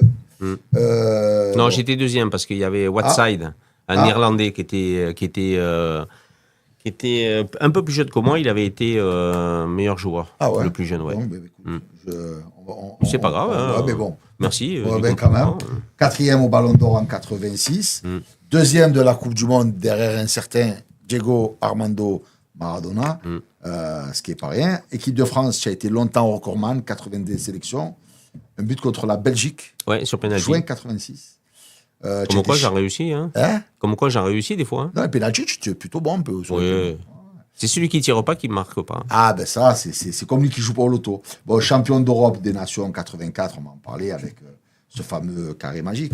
Alors, on parle Coupe du Monde parce que dans quelques jours, il y a la... Non, le plus beau carré magique, c'est en 82. Gengini, Platini, Giresse et Tigana. Je sais que toi, tu insistes pour que Ah, Tchouki, ben, Gengini dit ben, Tchouki, oui. qu'on oublie souvent, c'est vrai tu te qu'on rends compte oublie. le sacrifice qu'il a dû faire pour que Giresse et Platini organisent le jeu et que lui, il reste avec Jean Tigana à la récupération. Mais tu avais un milieu de terrain qui était techniquement, mais pouah. Alors, nous, on en a souvent parlé, Manuel, malgré que la France a gagné quand même 2 Coupes du Monde après ta génération, 98-2018, beaucoup de gens, plutôt de notre époque, disent qu'ils ont plus vibré avec ta génération qu'en normal. 98, Comment tu Mais l'expliques? c'est normal. Chacun vit à son époque. Et la vie leur correspond complètement dans le monde du sport. Il n'y a pas eu que le football. En 84, il y a eu aussi champion olympique. Juste après le championnat d'Europe, les Français, avec Zu, avec Cuben, avec pas mal de joueurs avec beaucoup de talent. Mais on s'en souvient presque plus. On a fait les Jeux Olympiques à Paris. On en a vu quelques-uns, mais pas beaucoup. Pas beaucoup. Alors qu'on a été... Et depuis 84, on n'a jamais été champion olympique. Après, je crois qu'il ne faut pas mélanger non plus tous ces matchs-là. C'est en termes d'émotion. C'est en termes d'émotion. Hein. Ouais, en termes d'émotion, nous, on l'a vécu de l'intérieur, mais même les gens de l'extérieur, quand par exemple, on parle du match à Séville 3-1 contre les Allemands, tout le monde avait ouvert la bouteille de champagne, avait fait sauter déjà les bouchons, ils se servaient, ils commençaient à boire. Mais voilà, quand tu vis cette époque-là, avec ces matchs-là qu'on a fait, puisque personne ne nous attendait à ce niveau-là, ça reste l'époque où l'équipe de France a eu un sursaut par rapport à 78, qui était en Argentine, et après qu'il y a eu un élan extraordinaire pour que l'équipe de France monte. Parce qu'à l'époque, on perdait tout le temps contre les pays de l'Est, la Yougoslavie, la Bulgarie, la Tchéquie, tous ces pays-là, ils étaient supérieurs à l'équipe de France. Mais maintenant, aujourd'hui, ces pays-là, en plus la Yougoslavie a explosé, mais tu leur gagnes 3, 4-0, 5-0. Donc, et encore, c'est pas mal. Hein. Donc, ce que je veux dire par là, c'est que les équipes qu'on rencontrait, elles étaient fortes. Elles étaient très fortes. Et aujourd'hui, je trouve que l'équipe de France, quand on leur rencontre... je prends un exemple. Il y a eu dernièrement un match Brésil-France. Ouais. Oh, est-ce que tu as reconnu l'équipe de Brésil? Non, ça joue au football. Oh, moi, j'ai joué contre l'équipe de Brésil en 86. Socrates, Alemão, Zico, Branco, Müller, Carica. Tu te rends compte de cette équipe du Brésil que j'ai rencontrée? Carica qui avait ouvert le score contre vous. Tu te rends compte de l'équipe du Brésil que j'ai rencontrée? Et cette équipe de Brésil qu'ils ont rencontrée là, il y a 1 mois et demi, 3 mois, et même la finale de la Coupe du Monde en 98, ils ont rencontré une équipe du Brésil, mais ça valait pas un P. En fait, j'avais Ronaldo et 9 à l'époque. Hein. Ouais, mais bon, c'était pas non plus extraordinaire. Hein. Mais depuis qu'ils en ont pris 7 contre les Allemands, le Brésilien. Ouais. Alors, cette époque-là, parce qu'on va en parler, cette époque... L'équipe de France de l'époque Manu Platini, 82, 86. Quel souvenir toi tu gardes? Alors, moi je garde le souvenir que je rentre à l'Olympique de Marseille en 83 et qu'il va y avoir le championnat d'Europe en 84. Et là, je ne sais pas comment avoir des places. Et je m'adresse à Gérard. Je dis, Gérard, toi tu dois pouvoir acheter, il me faut 8 places. Est-ce que tu peux t'en occuper? Il s'en est occupé. Il n'a pas dit une museau, 8. Hein. J'ai eu 8 places. On est allé à 8 copains. Et si tu veux, je te raconte une anecdote. Vas-y, je t'en prie, museau. Vas-y. Et on y va à 8 copains voir ce France-Portugal, demi-finale. Et le stade archi plein. On était à tribune gagnée. Et avant le match, on entend derrière nous, on entend parler anglais. Ça parle en anglais. Donc, des gens d'un certain âge, 40, 50, 55 ans. Bon, ok. Et le match débute et je vais essayer de la faire courte. Et Jean-François Domergue marque 2 buts, ce qui est assez surprenant quand même. Et surtout le premier, parce que tout le monde pensait que c'est Platini, c'est sur un coup franc, oui. à entre 18 et 20 mètres. Oui. Tout le monde pensait que ça allait être Michel Platini qui allait tirer le coup franc, et c'est Jean-François qui tire et qui marque, oui. Qui égalise. C'est ça. Et à partir de ce moment-là, il y en a un qui me tape sur l'épaule derrière. Et en anglais, il me demande qui c'est le numéro 3 là. J'ai dit Jean-François Domergue. Girondin de Bordeaux. Il jouait là-bas Je ne me rappelle pas. Il jouait pas à Marseille. Domergue a joué à Bordeaux. Il a joué à Bordeaux. Pas à Marseille. Je me rappelle de quand. Il a joué à l'OM. Oui, Domergue, il a joué à l'OM. Il a joué à l'OM, mais il a joué à Bordeaux. À Bordeaux, je ne me souviens pas. Bon. Toujours est-il, j'ai dit, voilà, Jean-François Domergue, ok. Et le match se déroule, et il y a la mi-temps. Et à la mi-temps, avec les copains, pourquoi ils parlent en anglais derrière? Et on parle un peu en anglais, il dit vous êtes venu d'Angleterre pour voir France-Portugal, qui vous êtes, quoi. Et là, il y en a un qui me dit nous sommes des entraîneurs anglais. Monsieur Bobby Robson, un sélectionneur national, un tel entraîneur de Chelsea, l'autre entraîneur d'Arsenal, l'autre entraîneur de Manchester City. Enfin bon, bref. Et j'ai dit, oh les gars, il y a des entraîneurs anglais derrière et tout. Bon. Et le match se joue et il y a ce fameux but de Platoche à la dernière minute qui nous qualifie. Le stade s'effondre, tu vois une vague qui descend comme ça. Et moi, je me retourne, j'étais en folie.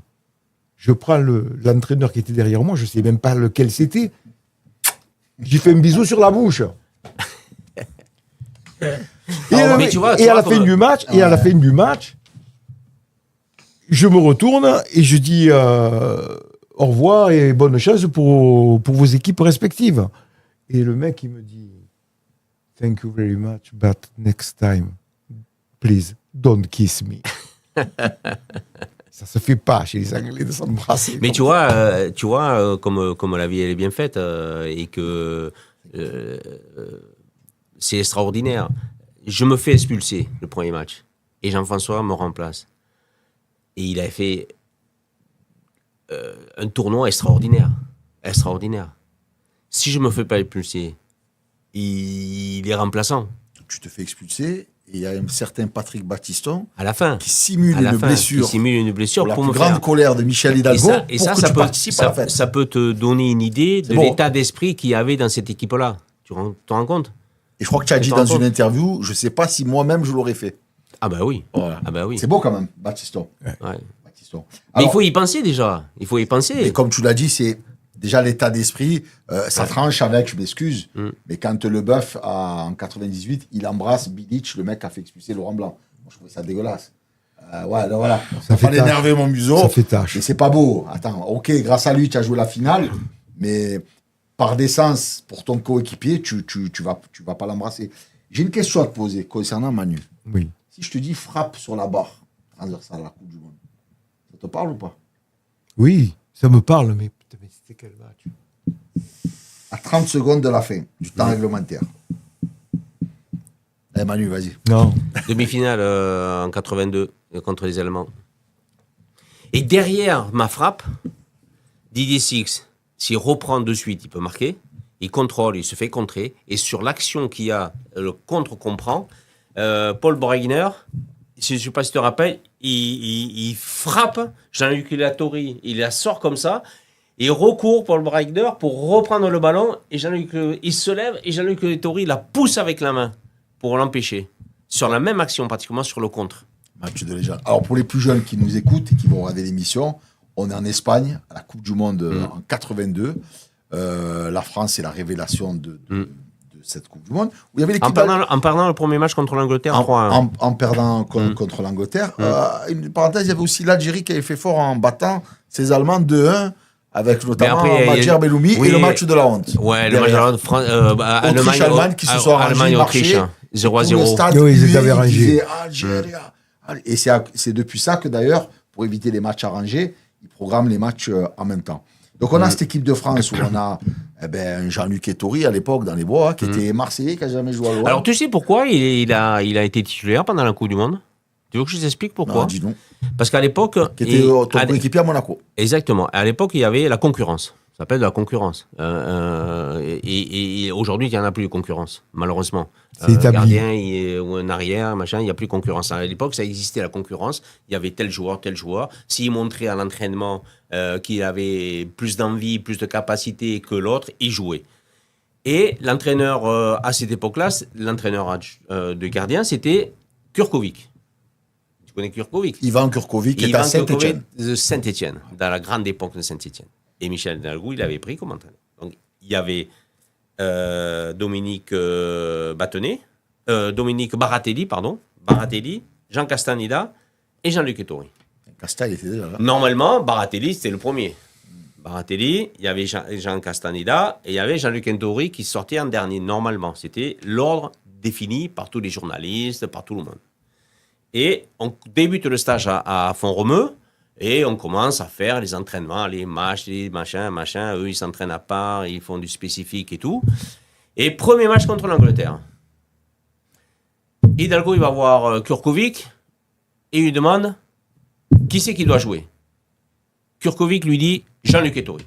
C'est lui qui a été le meilleur. Et Jean-Luc Ettori, il a joué. Et il n'a pas sorti jusqu'à la fin. Tu es d'accord qu'aujourd'hui, des gardiens du gabarit d'Ettori, il n'y en a plus. Ça n'existe plus. Mais on s'en fout. Non, mais aujourd'hui, dans les normes du football, Non. tu n'as plus des petits gardiens. Hein. Non, t'as plus. Oh, tu en as encore. Ettori, il faisait quoi? Comment il s'appelle celui de Nantes, là, qui était à Lyon? Lopez. Lopez. Ouais. Il est petit aussi, Il est il n'est grand, pas très grand. ouais. Et je te finis l'histoire. Et donc, Jean-Luc Ettori joue jusqu'à la fin. On perd en demi-finale. Match pour la 3e et 4e place. Michel Hidalgo, paperboard. On arrive. Il dévoile Dominique Baratelli. Dominique Baratelli se lève. Il dit, coach, je vous remercie beaucoup, mais je ne joue pas. Il a peur. Non, pas du tout. Mais comme il pensait que lui, il allait faire sa Coupe du Monde à lui, puisqu'après, il a arrêté l'équipe de France. Marronné, comme dit à Marseille, ouais. Il a dit ça spontanément, Ouais. mais sans aucune agressivité. Il a dit, coach, non, moi, je joue pas. Et Michel Hidalgo dit, ok, d'accord, pas de problème. Jeannot, oui, je joue. Il a joué contre la Le Pologne. fameux match des Ouais. coiffeurs. Non, 3e et 4e place quand même. Oui, ça, mais c'est non, important. c'est surnommé le match des Ouais. coiffeurs. C'est pas moi, hein. Donc c'est ça l'histoire un peu, et je trouve que c'est beau, quoi. Et aujourd'hui, il n'y a pas de concurrence. Il n'y a pas de concurrence entre les gardiens. C'est Mac Mayan qui va jouer, ou c'est un autre, mais il n'y a pas de concurrence. Dans n'importe où, il n'y a pas de concurrence. À Et l'époque- c'est ça qui est terrible. À l'époque, Manu, tu dois certainement te rappeler, Museau aussi, il y avait eu le fameux débat quand il avait été suspendu entre Barthez et Coupé. Et que Barthez, ils avaient monté, je crois que je ne sais plus, il y a Font-Romeu où je ne sais plus où ils étaient, et que Barthez, il a simulé une blessure, il a dit non, j'ai mal, et Coupé, il a flippé, il a dit attends, j'ai fait une saison extraordinaire avec Lyon à l'époque où Lyon marchait. Et bon, pour moi, il n'y a pas photo entre Barthez et Coupé. Hein, je pense que Barthez. Ouais. À l'époque, Barthez en équipe nationale, il n'a jamais trop déçu. Ouais, quand mais même. bon, quand même, ça a été un très grand gardien qu'on ait eu. Mais tu penses que Coupé était meilleur que. Non. Ah, voilà, on est d'accord. Non, on est d'accord. Non, c'est ce que je te- Barthez, il était. Voilà. Mais à l'époque, comme il revenait de suspension, quand il avait craché sur un arbitre au Maroc, donc il jouait plus, il était même revenu à l'OM et tout. Je veux revenir sur ce match qui a marqué le football français et tous les Français. Ce match contre Les Allemands. les Allemands où la France gagne 3-1 et c'est une des plus douloureuses remontadas du football français. Alors je sais que c'est toujours un plaisir d'en Alors, parler. il y a une grosse injustice aussi. Il y a un arbitrage. Quand Schumacher Battiston. tamponne Battiston et C'est rouge, qu'il ne prend c'est même pas un rouge. carton Même pas jaune. jaune. C'est Même rouge. pas un jaune. Même pas un jaune. Alors C'est qu'il y avait rouge. les dents de Battiston qui étaient autour, malheureusement, de sa Vous mâchoire. avez Ça nous eu fait- peur tout ça à ce moment-là. Ah oui. Alors, sur le coup, on n'a pas fait attention parce que le jeu s'est pas arrêté tout de suite. Il a continué un petit peu à jouer. Et quand l'arbitre a arrêté, M. Corvert, tu te rappelles cet arbitre? Ouais. Il était, je crois, néerlandais. Hollandais. Et il parlait allemand. Et tout le match, il a parlé allemand avec les Allemands. Comme par hasard. Mais ils étaient chargés, les Allemands. Oui, comme des bœufs. Ah ouais, ils étaient chargés. S'il y avait eu des contrôles, je crois qu'ils passaient pas. D'ailleurs, je crois que tu as gardé le maillot tu m'avais dit, il Ouais. te va au genou. Ouais. C'était Brigel. Brigel. Brigel. Hans-Peter. c'était- Hans-Peter Hans-Peter, Brigel. C'était une montagne. Hans-Peter. C'était une montagne. Côté allemand, on rappelle pour les petits jeunes qui nous reçoivent, c'était un certain Karl-Heinz Rummenigge, Ouais. il y avait Lidbarski qui a joué Il y avait au Paul Marseille. Breitner, qui était Breitner, sa dernière équipe. Schumacher dans ouais. les bois. Il y avait Stilique. Stilique. Il y avait Ouais. Roubesch qui marque le 3e but. Il vous fait mal. Ah, nous, on met 2 buts. Il marque le 3e but, il marque le penalty. Et on met, nous, 2 buts d'anthologie. Giresse, le poteau. Non, d'abord, Et Marius c'est Trésor. Marius, la reprise de volée. Non, mais le but non, les extraordinaire. deux, ils sont magnifiques. Ah oui, ouais. Tu peux nous faire Alors, revivre ce... oui, c'est des moments extraordinaires. Quand tu es sur le terrain, tu te dis, ça y est, 3-1. Champagne. Il n'y a plus rien qui peut nous arriver parce qu'en plus, on n'avait pas la maîtrise du jeu, mais on avait un petit ascendant sur les Allemands. D'autant plus qu'on est dans les prolongations. Oui, mais avant ça, Donc il reste il nous plus fait vite. rentrer Rummenigge. On savait qu'il était blessé. C'est pour ça qu'il n'a pas joué tout le match. Il est rentré, il était remplaçant, il est rentré, je crois, à 3-1, il est rentré. Et on savait qu'il était blessé. Et nous, qu'est-ce qu'on a fait? Au lieu de revenir un petit peu en arrière et faire un peu, entre guillemets, le catenaccio, on a voulu continuer à jouer au football.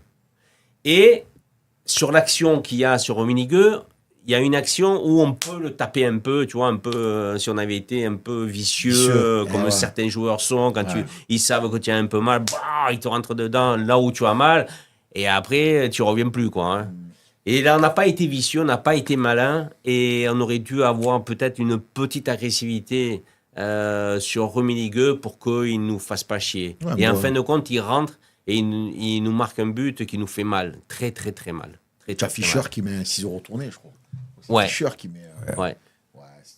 Alain, quel souvenir tu gardes de cette fabuleuse époque et cette équipe Je vois quand ils reviennent 3-2, Rummenigge, il s'empare du ballon et il fait comme ça. Ouais. Schnell. On n'a pas le temps. Allez, vite. C'est ça, les Allemands. Qu'est-ce que tu veux faire? D'où la phrase de Gary Lineker, le football se joue à 11 et à la fin, sur les Allemands qui gagnent. Cruel. Mais ils nous ont régalé quand même. Tu en avais voulu une émission, tu m'avais dit à ton pote Gengini parce qu'il était blessé et qu'à la fin, il n'y avait plus personne. Quoi. Alors on disait tout à l'heure, on parlait un peu des joueurs, tu parlais de Alof qui était blessé et qu'il avait des problèmes. Gengini, il avait mal, une cheville où je ne me rappelle plus où il avait mal. Et il a joué un petit peu, mais il n'a pas pu jouer complètement. Et je pense que si Gengini ne sort pas, on gagne le match. Il a mis un sacré coup franc contre l'Irlande du Nord. Non, contre l'Autriche. L'Autriche. Contre l'Autriche, on gagne 1-0. Il était à 25 mètres en pleine lucarne. Il a joué à l'OM, hein. Oui. 88. Et je pense que cette blessure et cette sortie de Gengini nous a fait du mal au milieu de terrain. Tu avais Janvion aussi qui jouait à l'époque, non? Il jouait avec Marius Trésor dans l'axe, Max Boussis à droite et moi à gauche. Incroyable. Et après, donc on fait 3-3, penalty. Michel Hidalgo n'avait rien préparé parce qu'il ne pensait peut-être pas qu'on allait gagner ou arriver au penalty. Donc, il se retourne, on était morts, on était allongés, on avait des crampes. Je revois les images encore. Et il a du mal à trouver 5 joueurs. Il demande à Tigana, ah non, quoi, je peux pas. Il demande à Bossi, ah non, je peux pas. Il demande à Javier, ah non, je peux pas. Il demande à Trésor, ah non, je veux pas. Et il a du mal, il vient me voir. Il me dit, Manu, tu vas tirer. Je dis, mais quoi, je suis le plus jeune, c'est pas à moi à tirer. Non, tu vas tirer. Tu étais minot à l'époque. Mais j'avais 20 ans. Voilà, Coupe du Monde, demi-finale. Mais il m'a imposé de tirer. Parce qu'il n'y a personne qui voulait. Il savait que je tirais à Monaco. Ouais. Mais attends, Coupe du Monde, demi-finale, le plus jeune, alors qu'il y avait Trésor qui était le plus ancien pratiquement, qui n'a pas voulu le tirer, que Janvion, il n'a pas voulu le tirer, que Bossis, il n'a pas voulu le tirer, que Tigana, il n'a pas voulu le tirer. Dis-moi. Trésor, c'est en 86 qu'il le rate. Face au Brésil. Non, en 86. Pas Trésor, Max Bossis. Non, c'est Platini qui rate en 86. Oui, ça je me rappelle, il tire en l'air. Non, c'est Bossis qui rate le 6e. C'est ça. Et Roubesch qui marque. Je revois sa tête à genoux. Mais tu te rends compte qu'il m'a imposé de tirer le penalty. À 20 ans. À 20 ans. Et je ne pouvais rien dire. Qu'est-ce que j'ai dit? Non, quoi, je ne veux pas tirer. Non, j'ai tiré. Alors, tout à l'heure, on parlait d'Ettori. Et moi, j'ai souvent lu des interviews où il disait que pendant des années, en France, il se faisait insulter dans tous les stades parce qu'on lui mettait la défaite, alors que bon, il était pour rien. Quoi. Il met le ciseau de l'autre monde. Et que ça avait été. Puis il arrête le pénalty de Stilique. Oui. Et derrière, Six le manque. Ouais, parce que s'il le réussit, on a peut-être la finale.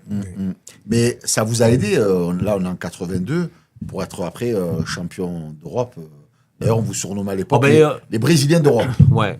On a eu une énorme dynamique à partir de cette Coupe du Monde.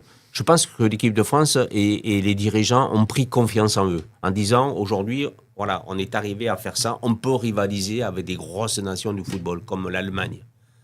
Et on a pris conscience, ils ont pris conscience qu'il fallait faire des choses qui pouvaient faire avancer le football français. Et que de mieux que la qualification était en poche pour 84, puisqu'on n'a pas fait de match de qualification. Donc on a eu tout ce temps de préparation, de pouvoir arriver vraiment au top niveau à ce championnat d'Europe. Il y a en 82, tu te rappelles qu'il y a eu une grosse histoire en 82 quand même. Oui, Larios Platini. Voilà. Ouais. Et quand on dit que Michel Hidalgo et que c'est Platini qui faisait la sélection, c'est pas vrai, hein. C'est pas vrai, puisqu'il a pris Larios, hein. Il a fait jouer le premier match. Après, on l'a plus revu, je suis d'accord. Mais tu sais, gérer un problème comme ça, Ah, c'est compliqué. dans tous les journaux qu'il y a eu pendant des mois et des mois, et à la Coupe du Monde, qu'il fallait faire des photos ensemble, parce que quand les sponsors, on a fait des... Je ne sais pas si on peut citer, mais Lee Cooper, Oui, tu peux. Lee Cooper, tout ça, on faisait des photos. Et après, à table, comment tu organisais la table? Il y en a un qui se mettait là, l'autre là, parce qu'on avait des tables un peu, tu sais, 5, 6, 7, 8. On n'avait pas des grandes tables encore à l'époque. Et tu te mets avec Jean-François Larios, tu te mets avec Platini, tu faisais comment? Alors, c'est très compliqué à gérer. Compliqué, hein. Et Michel Hidalgo, il a été d'un sang-froid et d'un calme, mais extraordinaire. Extraordinaire par rapport à ce gros événement, parce qu'on lui posait sans arrêt, sans cesse, des questions quand il faisait les conférences de presse. Alors, je ne peux pas parler de Manuel Amoros et de la Coupe du Monde sans parler de ce France-Brésil de 86 à Guadalajara, où Careca avait ouvert le score. Ouais, j'ai pas l'accent, toi tu es espagnol. Hein. Bon, vous avez compris, c'est au Mexique. Guadalajara. Et donc, Careca couvre le score et Platini qui égalise. Alors, il y a eu, entre guillemets... Le fameux carré magique. Ouais, carré magique, mais il y a eu une composition d'équipe au départ qu'on a été surpris. Parce que je ne sais pas si Michel Platini était au courant, c'était Henri Michel qui était un sélectionneur à cette époque-là. Et il fait jouer Luis Fernandez, latéral droit. Alors qu'il n'a jamais joué, soi-disant pour essayer de contrer sur le côté gauche Branco. Et moi, je jouais à gauche avec Thierry Tussaud qui était devant moi. Le match commence, on subit beaucoup. À droite, on subit énormément parce que Louis, malheureusement, il était complètement perdu. Et on prend ce but. Et assez rapidement quand même dans le match. Hein. Oh ouais, premier quart d'heure. 15e, ou 15e ou 20e. Et Platini, il va voir Henri Michel, il dit il faut faire quelque chose parce que Louis, il ne peut pas rester là, c'est pas possible. Hein. Donc, Platini me dit va à droite, Louis, il monte d'un cran, et Thierry Tussaud, il recule d'un cran, il joue arrière latéral à gauche. Et moi, je reprends à droite. Et on avait retrouvé un équilibre footballistique. Tu te rends compte, en changeant un pion d'une équipe, de l'échiquier, de ce que ça peut t'apporter, quoi. De néfaste. C'est incroyable. Épouvantable. Dis-moi, quand je vois. Mexique. Tu sais qu'on a joué à midi, il faisait 35 degrés et 75% d'humidité. Et quand je vois aujourd'hui qu'ils font la pause café, là, ça fait rire. mais je suis en train de rigoler. À ma femme, je lui ai dit chaque fois, mais regarde-les, dis-moi, ils sont préparés. Faut pas déconner. Museau France-Brésil, 86, inoubliable. On parlera des tirs au but après.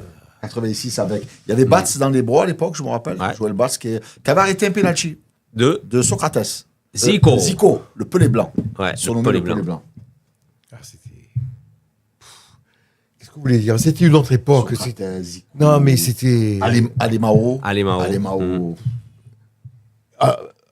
Moi, j'ai vécu la Coupe du Monde de 70 avec Pelé. D'accord? Voilà. Mais vous avez raté quelque chose aussi, les gars. Oui. Voilà.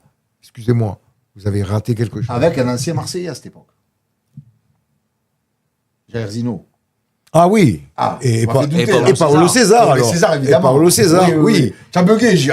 Non, mais. Je vais pas revoir mes classiques. Non, mais. Paolo César et Jairzinho, bien sûr. Mais. 86 alors, Museau. Mais j'y croyais, moi. J'y croyais. Je croyais qu'on allait la gagner. Nous aussi. Quand tu bats le Brésil, Thierry Roland, il avait dit les Brésiliens d'Europe. Tu bats quand même l'Italie en quart. C'est pas rien. En 8e, tu bats l'Italie, qui était champion du monde. On a joué à Mexico City, 2000 mètres d'altitude. Pollution, parce que Mexico était en bas. Le stade olympique était complètement au-dessus. Et avant le match, à la mi-temps et après le match, bouteille d'oxygène, masque d'oxygène, on respirait. C'était le stade Aztec. Le stade Le stade Non, Non non, c'était au stade olympique, là où ils avaient fait les Ah premiers ouais. Jeux olympiques. Le stade Aztec, il était un peu Il était plus bas. Alors, il y a cette fameuse séance de tir au but. Alors, il est mémorable, hein, inoubliable. Hein. Platoche qui Avec, rate, Louis qui met. Bon, Platini qui rate. Fernandez, avec la phrase célèbre de Thierry Roland. Allez, Louis, mon petit bonhomme. Chapelon qui tire sur le gardien, sur le Ouais. poteau. Hein, Non, poteau et gardien. Poteau, gardien. Mais là, rappelle-toi une action aussi. À un moment donné, je crois que c'est Jean-Marc Ferreri qui lance Bruno Bellone en profondeur pendant le match, pendant les prolongations, je crois. Il se fait accrocher. Et il se fait accrocher, il dribble le gardien, il se fait accrocher au lieu de tomber, il continue son action. Au dernier moment, il s'est écroulé, ils ont repris le ballon et l'arbitre n'a pas sifflé. Sur Reina, je crois, à l'époque. Et donc, on se qualifie donc avec ce match qui restera dans les mémoires non seulement du football, mais du sport français. Et Alors, tu sais qu'il y a des livres qui sont sortis qui disaient, tu parlais de 70 tout à l'heure, Oui. qui était aussi le Brésil, les Allemands, une grande époque. Mais la FIFA considérait le match France-Brésil de 86 comme un des matchs les meilleurs et que le ballon, que le temps de jeu a été beaucoup plus que les autres matchs. Effectif. Beaucoup plus effectif. Ouais. D'accord. Le ballon est sorti très très peu dans ce match. Le ballon, à l'époque, il s'appelait le Azteca Maya d'Adidas. Je me Ouais. rappelle. Et donc, vous qualifiez en demi-finale face aux Allemands. Et là, par contre, ça a été plus compliqué. Je pense que vous étiez cuit. Ouais, tu sais, quand tu bats l'Italie, tu bats le Brésil, Il y avait Tardelli, je crois, à l'Italie à l'époque. je sais pas, je m'en rappelle plus. Et tu te dis, là, t'es costaud, hein. Tu es comme ça, hein. Tu es un melon comme ça, hein. Et en fin de compte, on les a pris de haut et on s'est fait encore battre, quoi. C'était 2-0, je crois. Ouais, c'est 2-0, un but sur coup franc. Et un autre but dans le jeu.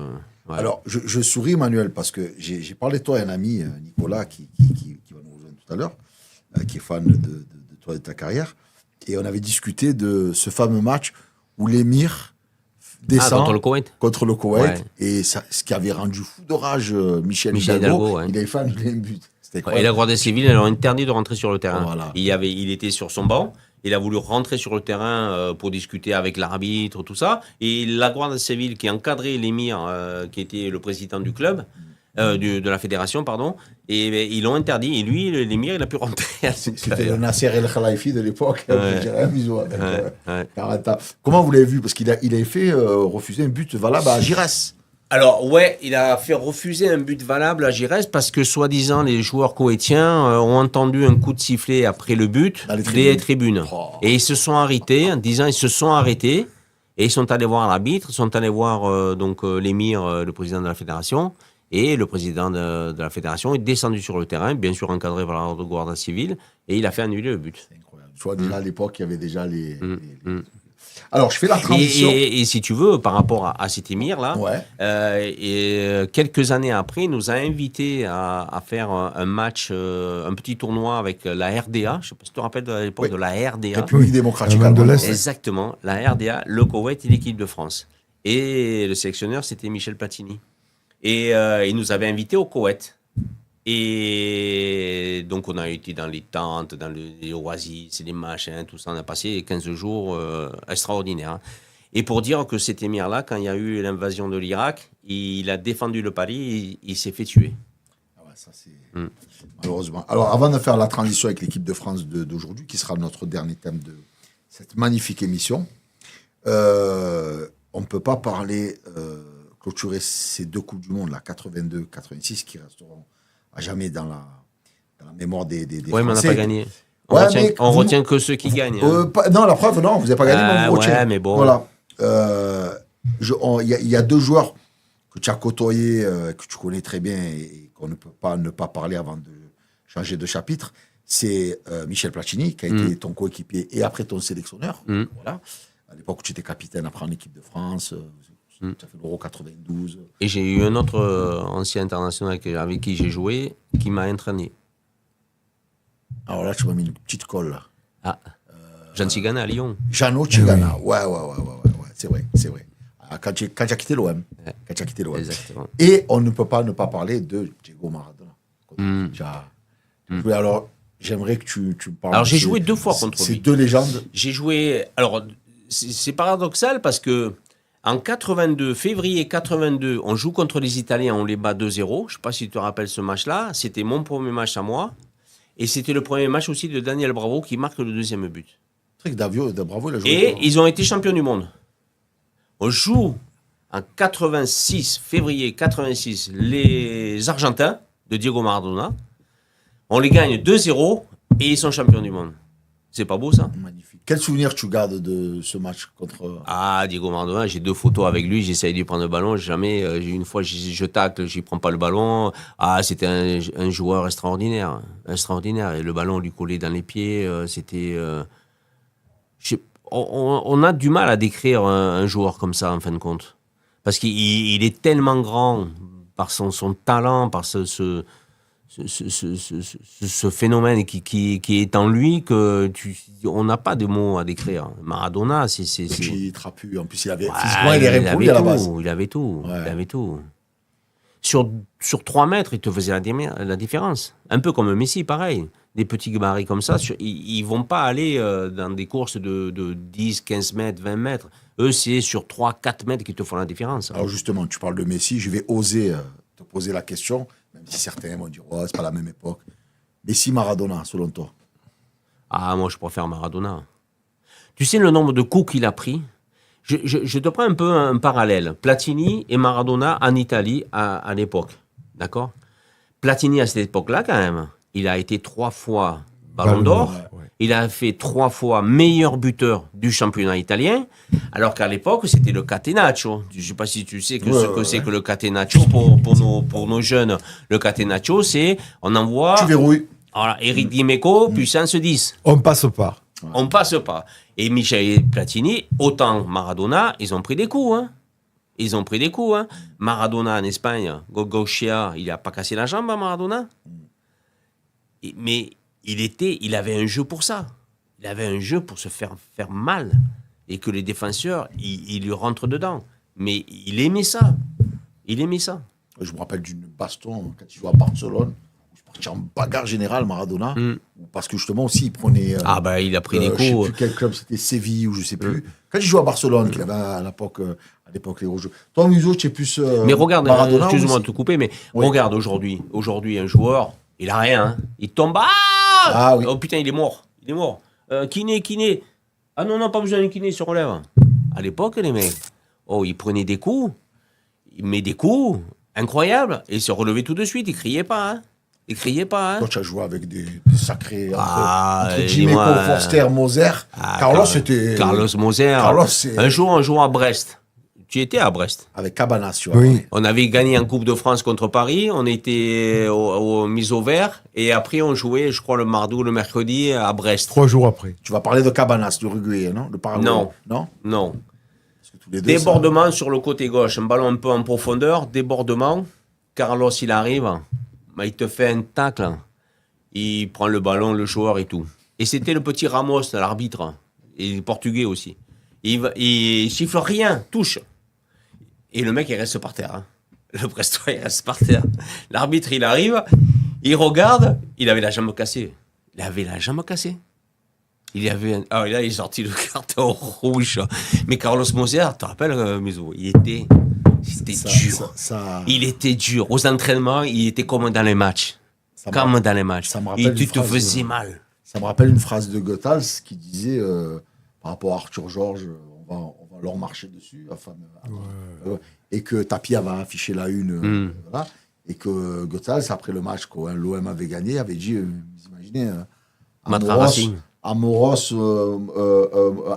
Moser, Dimeco, vous leur marchez même pas sur la pointe des pieds, vous allez leur marcher dessus. Tu te souviens de cette anecdote J'ai fait une parenthèse parce que obligé. Alors, si on parle un peu d'agressivité, le match de Coupe de France à Paris, là, quand on avait gagné 1-0, on les avait tués.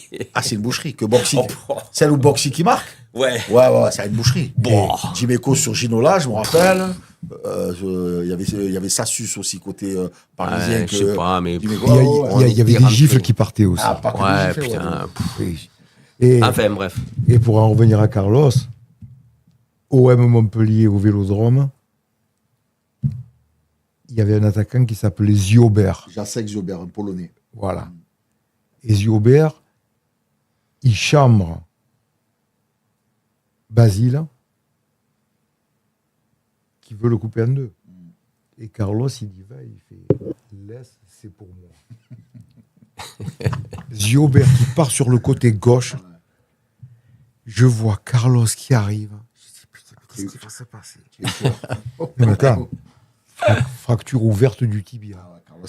Il est sorti sur une civière. Carlos. Et il n'y a pas eu de carton. Non. Quelle époque. D'ailleurs, le but que met Boli extraordinaire, c'est parce qu'à la base, il veut faire mal à Ricardo, qui avait fait mal à Benji Pelé. Parce qu'à l'époque, c'était comme ça, vous étiez solidaire. C'est-à-dire qu'il y en a un qui faisait mal à Amoros, l'autre derrière qui avait le ballon. Il y a plus tout ça. Là. Mais c'est pour ça qu'on en parle. Il n'y a plus tout ça, les gars. C'est fini tout ça. Alors, messieurs, je fais la transition parce que, putain, 90 minutes, tu vois, 1h30, tu vois, tellement on se régale. Je vais parler avec l'équipe de France actuelle. Ouais. Donc, Manu, tout à l'heure, j'ai dit que tu as été longtemps recordman en équipe de France. Et après, je crois que c'est Deschamps, puis après Thuram qui a battu le record. Et aujourd'hui, c'est Hugo Lloris qui en est à 145 sélections. Toi, Manu, tu as été longtemps recordman à 82. Et pendant longtemps, il n'y a personne qui est venu te chatouiller chaud. Non, mais bon, c'est un peu logique et normal. Il y a beaucoup plus de compétition, il y a beaucoup plus de matchs, donc c'est normal. Tu as plus de mérite. Bon, Lloris, moi j'aime bien, mais c'est un gardien. Et après, on a Thuram, voilà, 142. Griezmann 137. Moi, je pense que tu vois, c'est la régularité qu'on a pu avoir parce que à nous, notre période à nous, et puis même un peu celle avant aussi, c'est la régularité que tu peux avoir aussi, autant dans ton club et en équipe de France. C'est pas évident de durer quand on est joueur de champ. Alors, messieurs, on va parler de cette Coupe du Monde qui arrive, la France favori. On peut dire ça.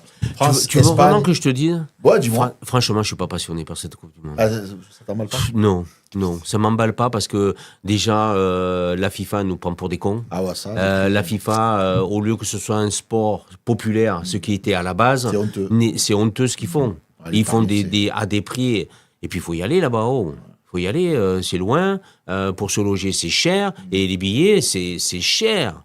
Mais je comprends pas que personne ne dise quoi que ce soit, que les présidents de fédération qu'ils élisent le président de la FIFA restent comme ça, muets, sans rien dire, quoi. C'est une honte. Mais c'est une honte. On va voir des matchs à 4h du matin. Eh ben oui, mais tu vas pas voir les matchs. Non. Mais franchement, moi je vais les regarder avant d'aller travailler, mais bon. Ouais, mais ça me passionne pas. Franchement, je suis plus passionné. Mais footballistiquement, Manuel. La France est une très belle équipe sur le papier. On a la meilleure équipe sur le papier, on a la meilleure équipe. Il n'y a aucun problème là-dessus. Après, comme je te le disais tout à l'heure, on va faire jouer Mbappé. Mais Mbappé, pour moi, je ne le fais pas jouer. Tu as quand même Doué, tu as quand même Dembélé, et tu as au lycée, quand même, il y a des joueurs, tu as des bons joueurs quand même offensifs. Et si tu fais jouer Mbappé, il faut jouer avec lui. C'est pas possible que tu ne joues pas. Alors qu'avec les trois autres... Et pour lui. Avec lui et pour lui. Et pour lui aussi. Ah oui, il est individualiste énorme. Lui, quand il marque, il faut que tout le monde vienne lui sauter dessus. Mais quand les autres, ils marquent, lui, il est à 3 mètres derrière. Il se force. Ça t'énerve, ça. Oui, ça m'énerve parce qu'il faut être juste dans le football. Il faut être juste. C'est un sport collectif. Et tu fais aussi pour l'équipe. Et si tu veux, cette équipe de France, si Mbappé y joue, on va jouer que pour lui. Les autres, ils vont être... Regarde. Dembélé, quand il joue avec Mbappé, il est moins bon que quand il joue avec Paris Saint-Germain. C'est vrai, carrément. Carrément. Muso, ton avis? Je pense que c'est plus ouvert que ce qu'on ne le pense. Je rappelle, pour ceux qui nous regardent, que Muso a été aussi, en plus de l'OM, en équipe de France avec Laurent Blanc. Oui.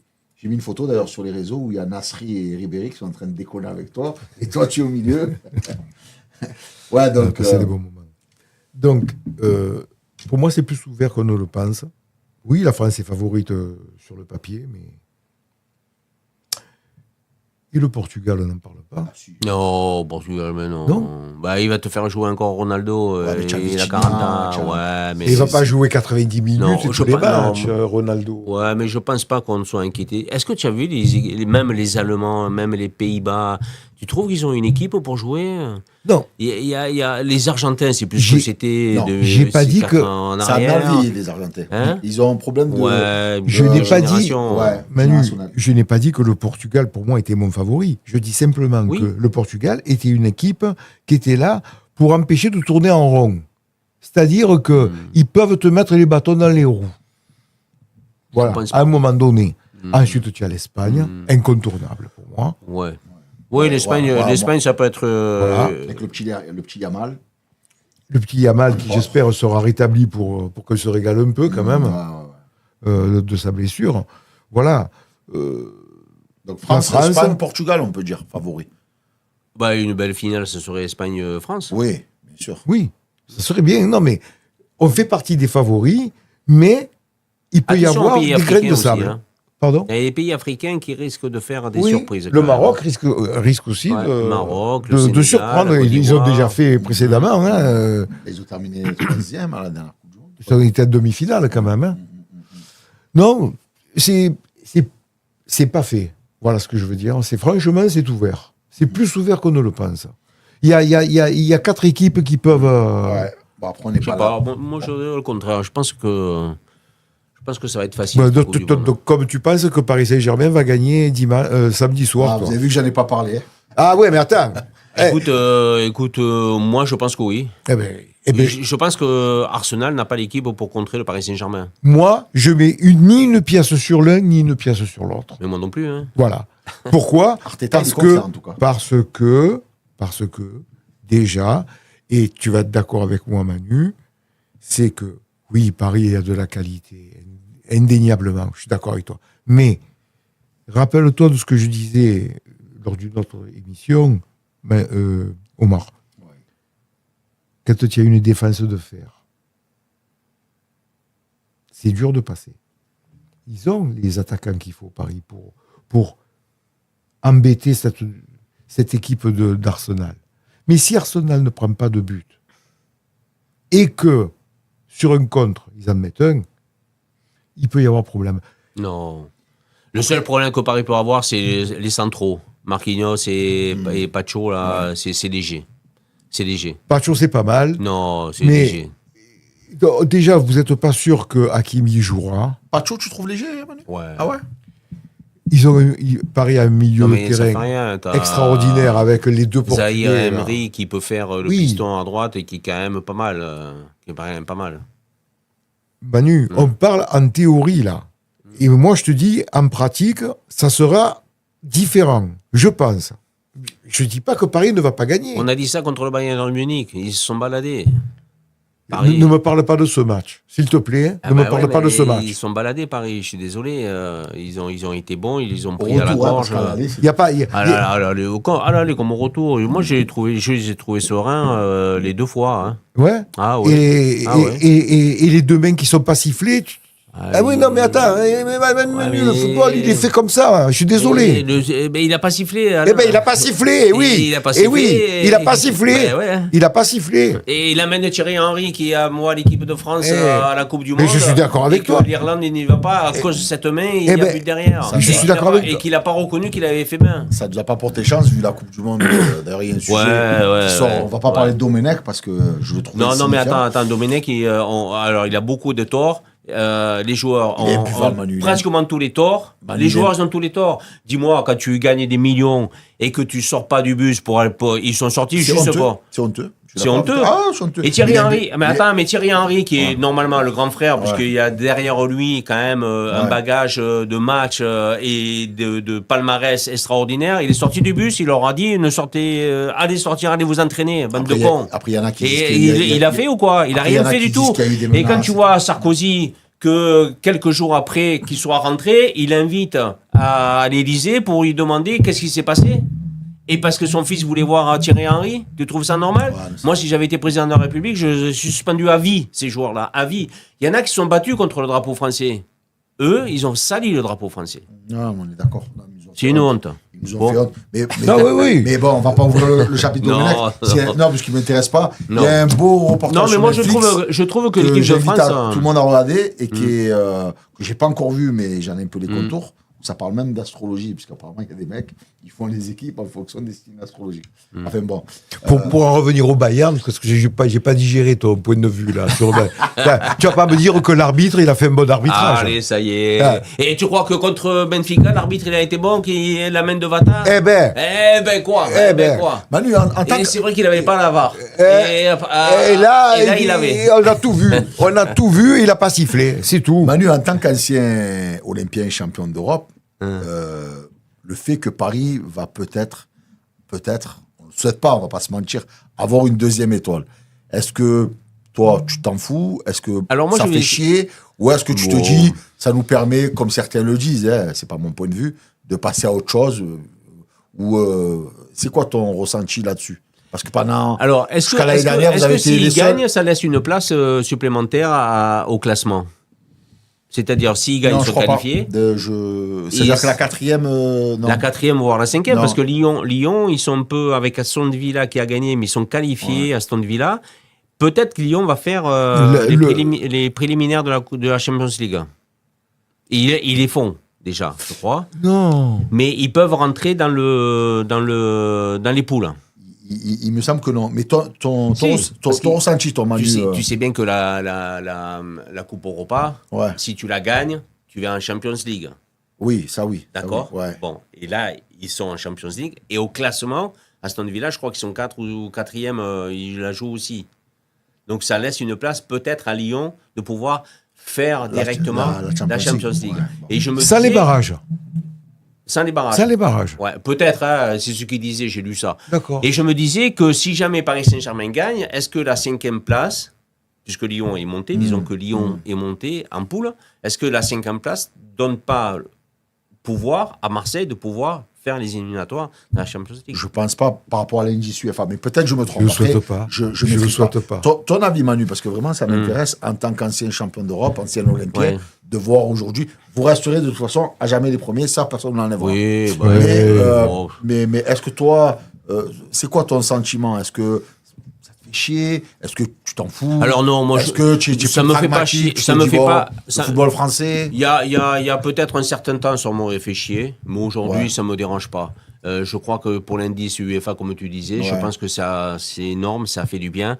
Aujourd'hui, on n'a que 3 équipes qui sont qualifiées directement. Il y a d'autres championnats qui en ont 4. Donc, plus on va gagner, plus on va peut-être avoir une 4e équipe supplémentaire à aller directement en poule. Donc, c'est pas bien grave, c'est pas... Quelque part, je m'en fous un peu. La rivalité, on l'a connue, nous, la rivalité. Mais la rivalité qu'on a eue à l'époque, c'est Tapi qui nous l'a donnée. Donc à l'époque, c'est vous qui leur marchez dessus. Mais oui, mais sans Tapi, on aurait fait des matchs quelconques quelque part contre Paris Saint-Germain. Mais l'envie que Tapi vienne à Marseille, que lui, Parisien, il nous disait chaque fois, il regardait le calendrier, ces 2 matchs, je ne veux pas les perdre. Je ne veux pas les perdre. Ça Donc, vous motive. et aujourd'hui, si tu veux... Et aujourd'hui, de toute façon, Ça Paris me- est tellement au-dessus de nous Ouais, qu'on peut même ouais, plus, on peut même plus discuter. Ça me dérange pas. Au contraire, s'ils peuvent gagner, tant mieux. Comme ça, l'indice UEFA va augmenter Oui. avec la France et on aura peut-être les possibilités d'avoir Tu- d'autres tu- équipes. Et puis Omar, on peut pas être contre un club français quand même. Moi, je le suis, je l'assume. Moi, je vais pas faire semblant que je suis pour, c'est pas vrai. C'est à moi, mon sang, il est bleu et Je blanc. vais le pas sais. supporter Paris, mais si Paris gagne, je vais pas pleurer. Voilà ce que je veux dire. Moi, je t'avoue que j'ai passé une mauvaise soirée l'année dernière quand ils ont battu l'Inter, surtout qu'ils ont tué. Pour l'équipe de France, avant de conclure cette émission, je rappelle que Kylian Mbappé est plus qu'à un but d'Olivier Giroud, qui est le record. Après, derrière, on a Thierry Henry à 51, Griezmann à 44, et donc je rappelle Giroud 57 et Mbappé 56. Une dernière question, messieurs, avant de conclure cette magnifique émission, et je vous remercie encore parce que je me suis régalé, j'espère que vous êtes régalé aussi. On va parler de quelqu'un que vous connaissez très bien, Didier Deschamps. Est-ce que vous l'avez connu Minot, tous les deux, puisqu'on rappelle que quand il vient à l'OM, au début, il est prêté, et Tapi n'en veut plus, il le jette à Bordeaux et il revient s'imposer à l'OM. Oui. Est-ce que vous qui l'avez connu, Manu, en équipe de France et à l'OM, toi... En tant que joueur et entraîneur. Joueur-entraîneur, est-ce que vous savez à la base que, je ne dis pas qu'il allait gagner la Coupe du Monde, etc., mais qu'il allait, avec cette âme de leader, qu'il allait être le sélectionneur qu'il a été, le joueur qu'il a été, ou pas spécialement? Oh, je ne sais pas, c'est difficile de prévoir l'avenir d'un joueur ou d'un entraîneur. Il avait des dispositions sûrement d'être un meneur d'hommes en tant qu'entraîneur. Il a prouvé d'ailleurs, mais c'est difficile, quoi. C'est difficile de dire, ouais, lui, il va être le leader de l'équipe de France ou dans un club. Didier, il a la chatte. Ah ouais, carrément. Ouais, excusez-moi le terme, hein, mais il a la chatte. c'est- Didier, chaque fois qu'il entreprend quelque chose, il arrive à réussir quelque chose. Mais de bien. Ah, il est passé comme entraîneur à Marseille. Il a été champion. À Monaco, il a fait quand même une Champion finale. et 3 coupes de la Ouais. Ligue. 3 coupes de la Ligue. Ouais. Ouais, mais c'est de la merde, ça. Ouais, mais, Ouais, la France. Coupe de la Ligue, c'est plus Tu dur vas que avec la À Coupe de Monaco, France. à Monaco, Hey. il a fait quand même une finale de Champions League. Ouais, avec Oui. les Il va à la Morantes. Juventus, ils sont en deuxième division, il les fait monter. remonter. Je crois que en équipe de France, il est champion Et pour champion toi, du Manu, monde. c'est que de la chatte, ça. Non, il a de la qualité, mais on ne peut pas être aussi longtemps comme ça avec des performances sans avoir de la qualité, c'est pas possible. Mais on en a marre un peu. Hein. Est-ce que On Deschamps. en a marre un peu, ça fait 14 ans ou je sais pas combien de La temps. chatte. Moi j'ai envie du changement. Ouais, mais Aujourd'hui, il y a je vais Zizou, t'expliquer. Il y a Zizou. Tu es emballé par Zizou. Ah ben oui, bien sûr, Ah. bien sûr. Ça me fait un peu chier, mais je suis emballé. Mais parce que ils sont des faux culs, la fédération. Ça fait depuis des mois et des mois que lui, il dit, je veux être en équipe de France. Et notre président Diallo, il nous dit, ouais, je n'ai pas signé encore, je sais pas, peut-être pas, peut-être Ils ont même dit lui, qu'ils ne peut-être. voulaient pas à un moment. Il faut arrêter de faire des faux culs comme ça, merde. Diallo, il comprend rien, ce président. Parce que Il faut Deschamps, je arrêter. rappelle, Manu, quand même, que quand toi tu jouais à l'OM, c'était Minot à l'époque à côté de toi. Ah bah C'est-à-dire oui. Toi, tu étais une star. Pareil, bah, il était jeune, lui. et Milo. Il débutait sa carrière. Il avait Il venait fait de quand même. Nantes. De Nantes, il avait fait quand même pas mal. Tu m'as coupé, je voulais dire quelque chose. Pardon, Manu. Pardon, on parlait de Zizou. Ouais.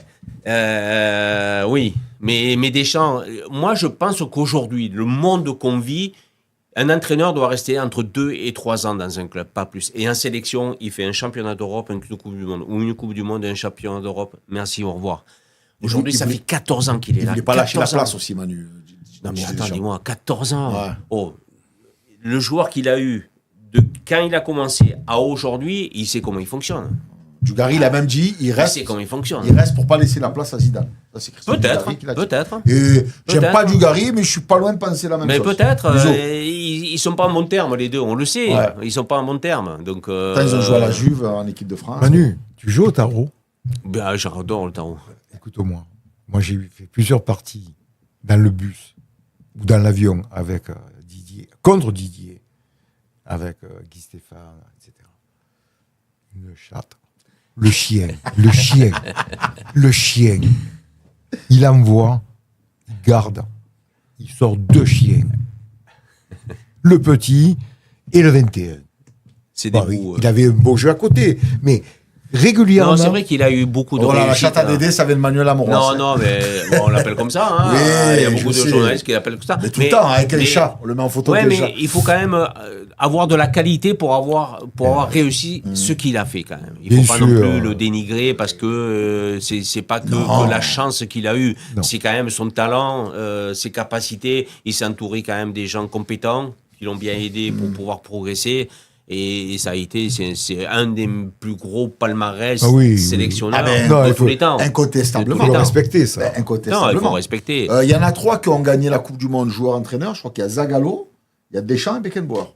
Ils sont que 3 Ouais. dans tous les temps. Juste avant de finir cette Et émission, bientôt Zidane.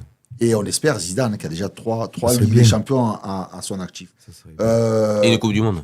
Deschamps, il a aussi des côtés sombres. Je sais que quand on a, comme disait Thierry Roland, ils partiraient pas en vacances ensemble. Il lui a reproché que s'il n'a pas fait le fameux Euro 96 en Angleterre, ou à l'époque quand on était une légende, c'est parce qu'apparemment, Deschamps et De Sailly seraient allés voir Jacquet et Origi, parce qu'il y a ces influences, Manu, c'est pas toi que je vais l'apprendre, dans des équipes, quand on n'en veut pas, et puis ça a permis l'émergence de la génération Zidane-Djorkaeff. Tu en penses quoi? Je sais rien. Tu sais pas. Ben, on parlait tout à l'heure du problème Platini-Larios. On a eu, nous, joueurs. Ouais, mais là, aucune c'est pas une influence. histoire de mœurs, c'est Ben, purement. Ça fait rien. Il y avait des pour Platini, des pour Larios, mais il n'y a jamais eu de conflit entre tous les joueurs. Alors qu'il y a, là, tu as des joueurs qui sont allés voir directement un sélectionneur pour dire il ne faut pas prendre un Cantona.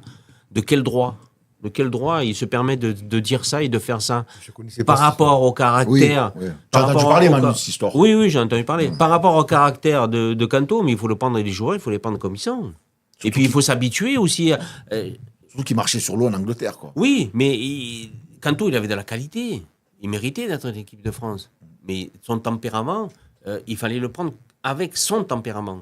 Ou on ne le prend pas au début, mais on ne le prend pas parce que son tempérament fait que, et 2 joueurs disent au sélectionneur de ne pas le prendre. Ça ne se fait pas.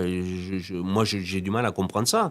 Chacun défend son intérêt. Des chants de Sailly, apparemment, à l'époque, Ouais, pour faire le truc. de Marseille. On arrive au terme de cette magnifique grande Ouais, mais ça émission. fait longtemps que tu le dis. Hein. De quoi?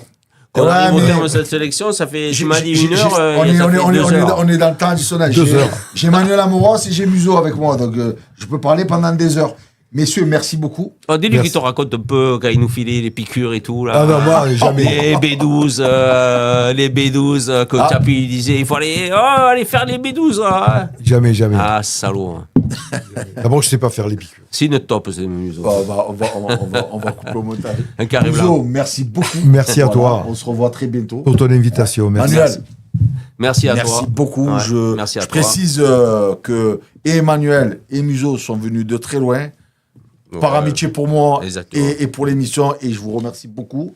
Ils viennent gratuits, ils ne demandent pas d'argent, et ils payent leur gasoil. Je le précise aussi parce que Ouais, voilà, parce qu'en ce moment, il est cher. Hein. l'essence c'est cher. Donc merci infiniment de votre gentillesse, de votre amitié. On enverra la facture à l'OM. Et voilà, on se retrouve donc pour la 2e émission la semaine prochaine avec une spéciale football amateur avec des présidents de clubs amateurs marseillais, Guillaume Boina, non Guillaume Boina ne sera pas là, pardon, avec Christophe Denis de la Cayolle, avec Kamel Ferrac de l'AS Mazargues, Amidou Koulibaly de Frévalon et Ahmed Gomari de Bocage. On va parler de la violence dans le football amateur, on va parler du projet Mbappé qui nous pollue, qui nous gonfle, et on va parler aussi des belles choses. Voilà, merci à tous, merci à l'équipe de l'épopée, merci à Sofiane, merci à l'équipe du Spot, merci à Reda, merci à Toro et merci à toute l'équipe.